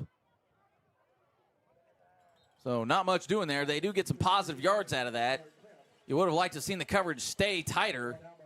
But as it stands, a play that they had blown up, still gets about 4 or 5 yards. Yeah, the Bears just needed somebody to get to the quarterback just a little faster there. They had that play blown up from the start. And they sure did. Another quarterback run here. And they got to work on my man's slide here. He's really getting those feet kicked out. But that'll be another first down for the Saints. And, yeah, now you're at that point where the clock becomes your enemy. And this Bears defense might have to start taking some chances.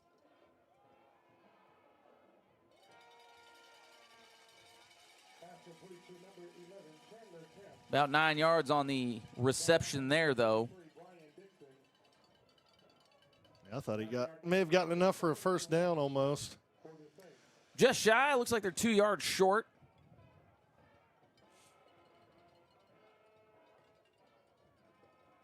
Oh, great play design. Good pull by Creighton. And Kai Griffin did his best to take on a block, but just nobody out there to help with it. And this Saints offense is just humming right now. Yeah, well, you gotta assume that the Bears defense, being on the field as much as they have tonight, they're a little tired. They've been running around. Shiloh taking advantage of it.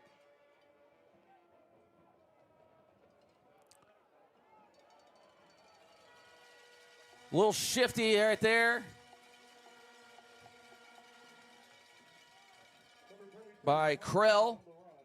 Gets 7 yards, and even the Bears are just, yeah, you can tell that this defense is just lacking some giddy up right now.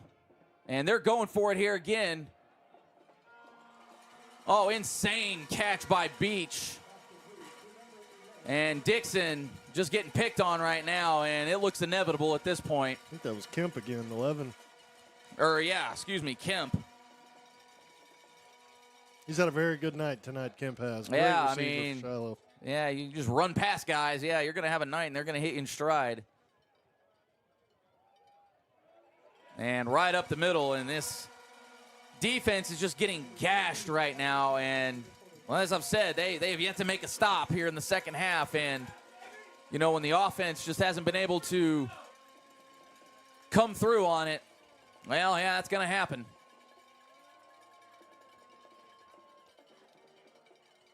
Bears fought for a while, but Shiloh showing why it's been 6 straight for them tonight.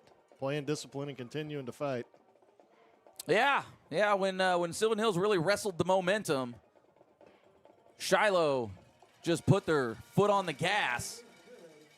Now, granted, Sylvan Hills was in position to make some plays and just couldn't come through when they needed to. So I don't want to put it all on the Shiloh defense because, frankly, it's been a little foot shooting.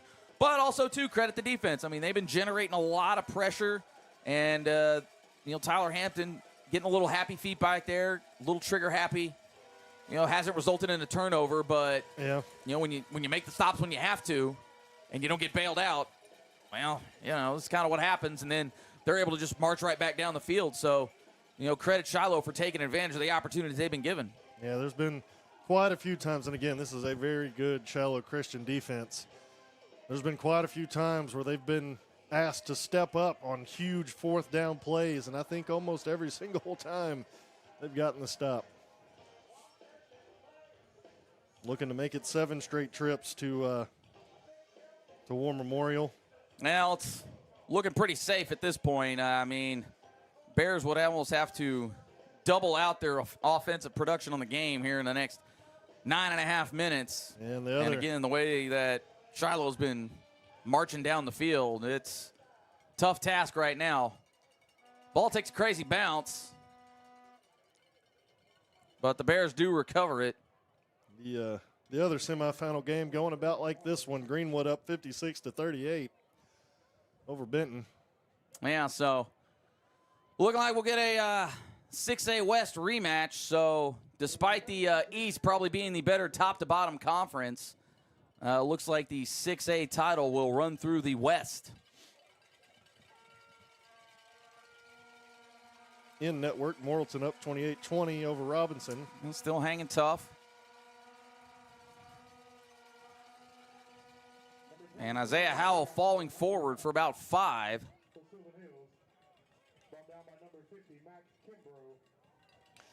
Bears still playing hard, though. That's a good hard run there. Oh, yeah. Fighting for yards. Oh, good cutback from Isaiah Howell. Almost hurdles another man. But that is a First Arkansas Bank and Trust first down.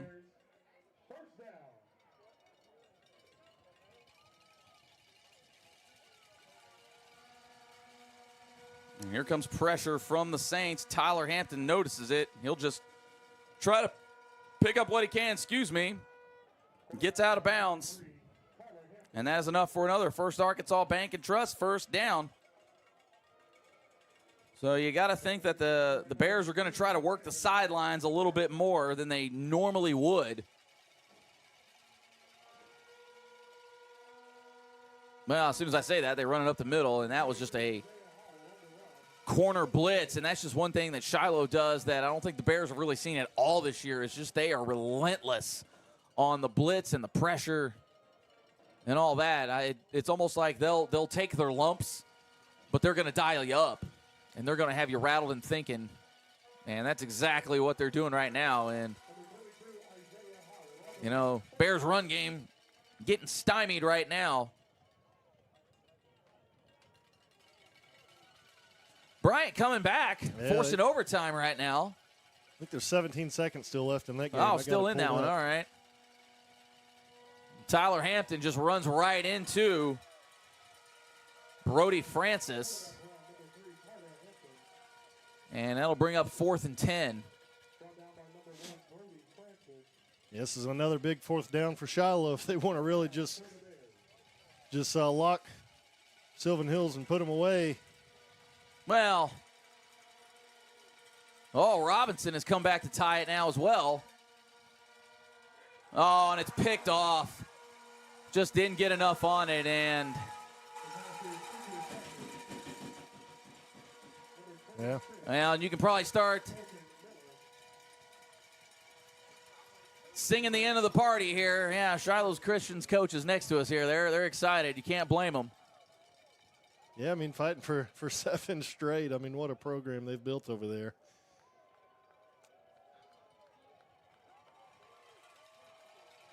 How about it, though? This isn't going to go Sylvan Hills' way, but how about you got Greenwood, Shiloh Christian, Benton, and Sylvan Hills. Nobody would have placed you in this semifinal game if you asked anybody.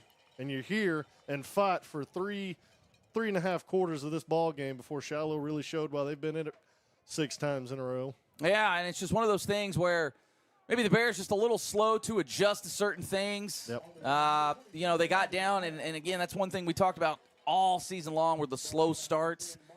And, you know, in the playoffs, you really can't afford the slow start. No. Just because a team like Shiloh or heck, even last week in Marion, you know, you get to this point of the season, you know, everybody's good. Yep. You know, it's one thing to get off to a slow start against West Memphis. It's a whole other thing to get off to a slow start here against Shiloh. And, you know, they survived it last week, but couldn't quite get to it this week. But like you said, I mean, what a turnaround. I mean, this team was 0-20 coming into the year. Really? And rode him way out of bounds there. Really 0-21 if you go all the way back to that Greene County Tech loss to end it, you know, was it 3 years ago now? And they won that game, so it was 0-20. Okay. Okay. Yeah. Okay. So then it was the year before that they lost. That okay. game, but yeah, I see what you're saying there. But 0-20, and then the turnaround. I mean, Coach Kelly, if we can keep him on the hillside, hopefully no college or anybody steals him away. But he's building a program over here. The Bears earned a lot of respect this season from a lot of people, and you know, with the high school, you know, kids being able to go where they want and stuff like that, maybe we can get some more talent loaded up over here on the hillside and be right back here next year. I mean, this Bears team fought hard. You got to feel for all these seniors this will be, you know, most likely their last game, barring anything crazy happens. But you won't catch me saying anything bad about this Bears team ever. They fought all season long. Yeah, absolutely. And I mean, again, hats off to be able to turn it around and, I think a lot of people even coming into this year, if this team wins 4, that's success. And, to have only their 4th 10-win season in history, that's more than a turnaround. I mean, Coach Kelly, honestly, Coach of the Year. Show me anything else to the contrary. Especially with the expectations and what he had. And I think you kind of nailed it. In this day and age where, guys are moving around a lot, you hope that you can maybe attract some guys, maybe keep some guys around here in Sherwood, because Sherwood, they've been perennially like, wait for the 9th grade team to come up. And it's been that way for a long time, and some of those guys end up leaving for other programs for whatever reason. But hopefully with this brand of football and, this kind of turnaround, and just think like, oh, man, he didn't have a full offseason with those guys, and to be able to now have a full offseason and, hey, here's what ball's on the ground as the Bears, and they're going to get a flag for that as Tyree Ransom came in hot. That was probably not the play right there. That would have forced a 4th down. But as it stands, they're going to get 15, and that'll give them a whole fresh set of downs. So, even little things like that, where you got to be smarter about it, knowing it's like, okay, I'm not getting to the ball. There's no reason, especially when, A, you're not getting any benefits of the doubt in this game. B, that was a quarterback, so you're really not going to get the benefit of the doubt there. Yeah, just a silly penalty. And penalties have been something that have almost derailed this team most of the year. Now, they've been able to make up for it a lot of other times, but just not tonight.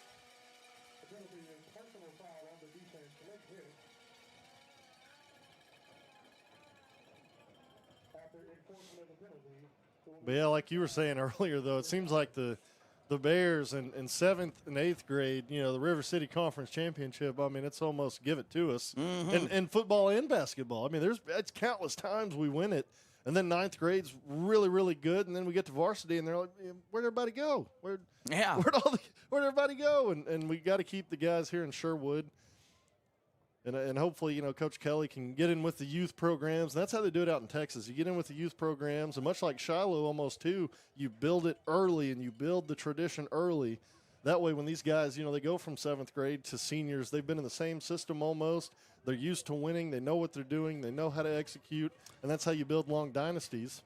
And I think Sylvan Hills has a good shot at doing something like that. Yeah, and I know they've started to plant those seeds with at least the 7th grade on up of like, okay, because I know they have weekly meetings with the coaches down there. Yeah. Hey, how's it going? Yeah, here's the terminologies, those sorts of things. So, just to think this is sort of a one and done for the Hillside, you'd be sorely mistaken, especially with this coaching staff. Not just at the high school level, but really from the 7th grade up. Ty Compton, one of those guys. Yeah. Several other dudes that are down there that are really buying into all this. Well, and you've got a lot of coaches, like you mentioned, Ty Compton, former Ouachita Tiger. He also played here at Sylvan Hills. You got Jawan Day, former Razorback, coaching some of these young guys. So you've got a wealth of knowledge out there coaching the young guys up into Mark Kelly's system and Coach Hood's defense. So the future is bright, tonight. Yeah, and even from a talent standpoint, Caden Burnett at quarterback, for all that we know, got a cannon of an arm. Might have to refine it a little bit, but again, get an off season in there. We'll see those things, especially with the 7-on-7 that's as prevalent as it is nowadays. He's going to refine that arm quite a bit. Now, he's probably not going to run the way Tyler Hampton does, so you'll have to change up your offense a little bit based on that, because he's not the fleetest of foot. Well, but they've got running backs in the stables ready to go. So, it's still going to be entertaining out here at Bill Blackwood Field. But, honestly, coming into this season, I would have never dreamt of this moment right here. I know it's a bummer, and, the Bears are kind of getting housed on basically, another senior night here. Yeah, the Bears, a lot of fight in them. Resiliency. They were resilient till the end.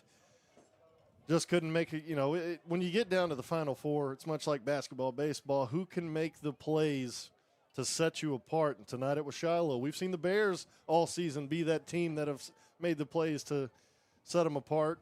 Just didn't go your way tonight. But how about hosting the second and third round of the playoffs here in Sherwood? Yeah, that was a goal for That's Coach, jeez. Tackle.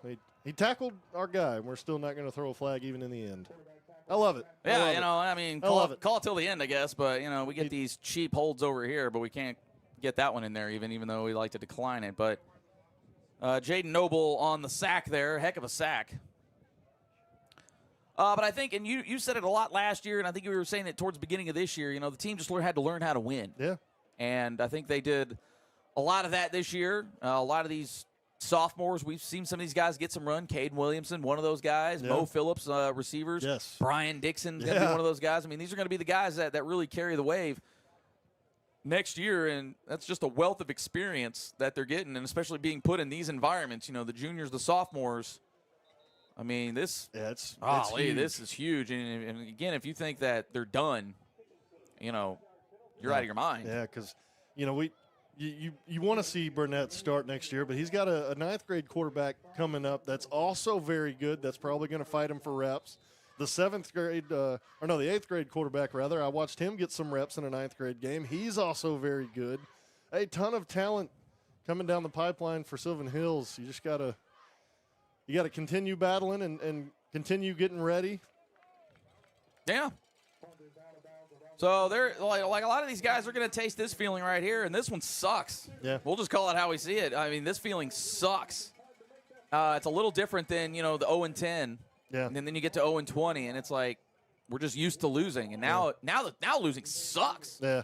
I mean, and you kind of like that to a certain degree. And, you see it all the time in pro sports, teams that lose, they come back. Now, I know it's different in high school and all that kind of thing because, guys are cycling out. But, it's one of those things where, guys got to learn a little bit. And, sometimes taking an L is some of the best. Yeah, I do agree with that. But like you said, though, some of these sophomores and juniors that have gotten a lot of run this year, you got to think. I mean, they're coming into next year. Coach Kelly gets a full off season with them. They get in the weight room. They get to get ready for next season. We got to call on the defense there. The Elite Autoplex flag on the play, roughing the passer. Oh. Yeah, Well, now they're sure. going to call Well, stuff on sure. Shiloh. Yeah, thanks a lot, I guess. Well, sure. Yeah. But Let a few of these things go here, but No, I want to get my shots in at the refs. I only got a couple more minutes.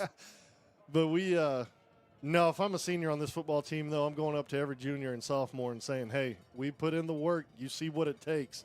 Continue building this. The smoke will still get popped. Oh, yeah. They got to keep it going. And, even guys like Lacoby Brent, he'll be back. But I'm actually really excited to see a lot of these guys. I think Bryant's going for 2 to try and tie it in over. Oh, they got overtime to tie it? against Oh, Rogers. wow. Okay. So that could be, an upset for the ages. Isaiah Howell, or excuse me, that's not Isaiah Howell. That is Messiah Vales. You want to talk about another running back in the stables as Caden Williamson almost got rolled up on the play. But, yeah, Messiah Vales. He's going to be another one of them guys. We've seen little shots of him. Yeah. And he's definitely got some potential. Be a junior next year. Again, and he's even gotten more than some mop-up duty here and there. Get you another one, Tyler. And not Blakely, but Hampton wisely throws that one out. And I think... That's it. They got Oh, do they get it? Yeah. Oh, okay. I'm sorry, guys. We're watching the Bryant game here, too. Not that we don't care about this game, but, whoa, you got an upset of the century brewing. Oh, man. 1:22 left here in this one on Sylvan Hills season, but again, a semifinal appearance. Been a long time since they've made any kind of playoff run. Been a long time since they've won a conference championship. Messiah Vales up the middle, still churning them. Well, in this game, the score is what it is, but Sylvan Hills still out here fighting hard. The seniors are still playing hard. A very prideful team, and that's what Sylvan Hills needed, was a lot of pride restored back into this program. Yeah, absolutely. They'd lost a lot of it. I mean, just truth be told. Yeah. And, I know a lot of the city and even maybe some of the surrounding area had lost a lot of it, too. Everybody's thinking, oh, go here, go there. Well, and that's not really the case anymore. Yeah, and a shout-out to here we go. Oh, off the hands of Ryan Parham, and the Bears will turn it over on downs, and Tyler Hampton looks like he maybe caught a helmet. But That's another big shout out. Shout out to this community for getting back behind the Bears. There are multiple games this season where that sideline over there was full. The students were packed in the end zone or in the middle of the stands up there. Really got behind. I know alumni all over Facebook. I've seen everybody talking about, you going to the game Friday? Heck yeah, I'm going to the game. Let's go. You're making plans to be out here on these Fridays and support this team.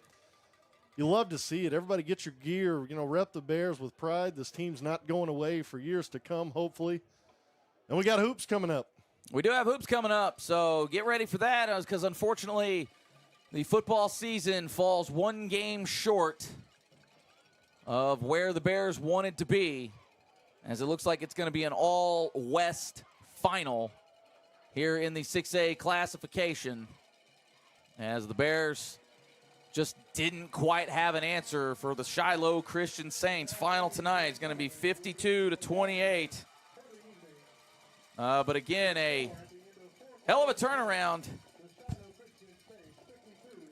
for this Bears team, going 0-10 for 2 seasons and then 10-2 on the year. But unfortunately, that 2 comes at their last game of the season. So the Shiloh Christian Saints come into Bill Blackwood Field, handle business, and, Bears just really couldn't get to their game.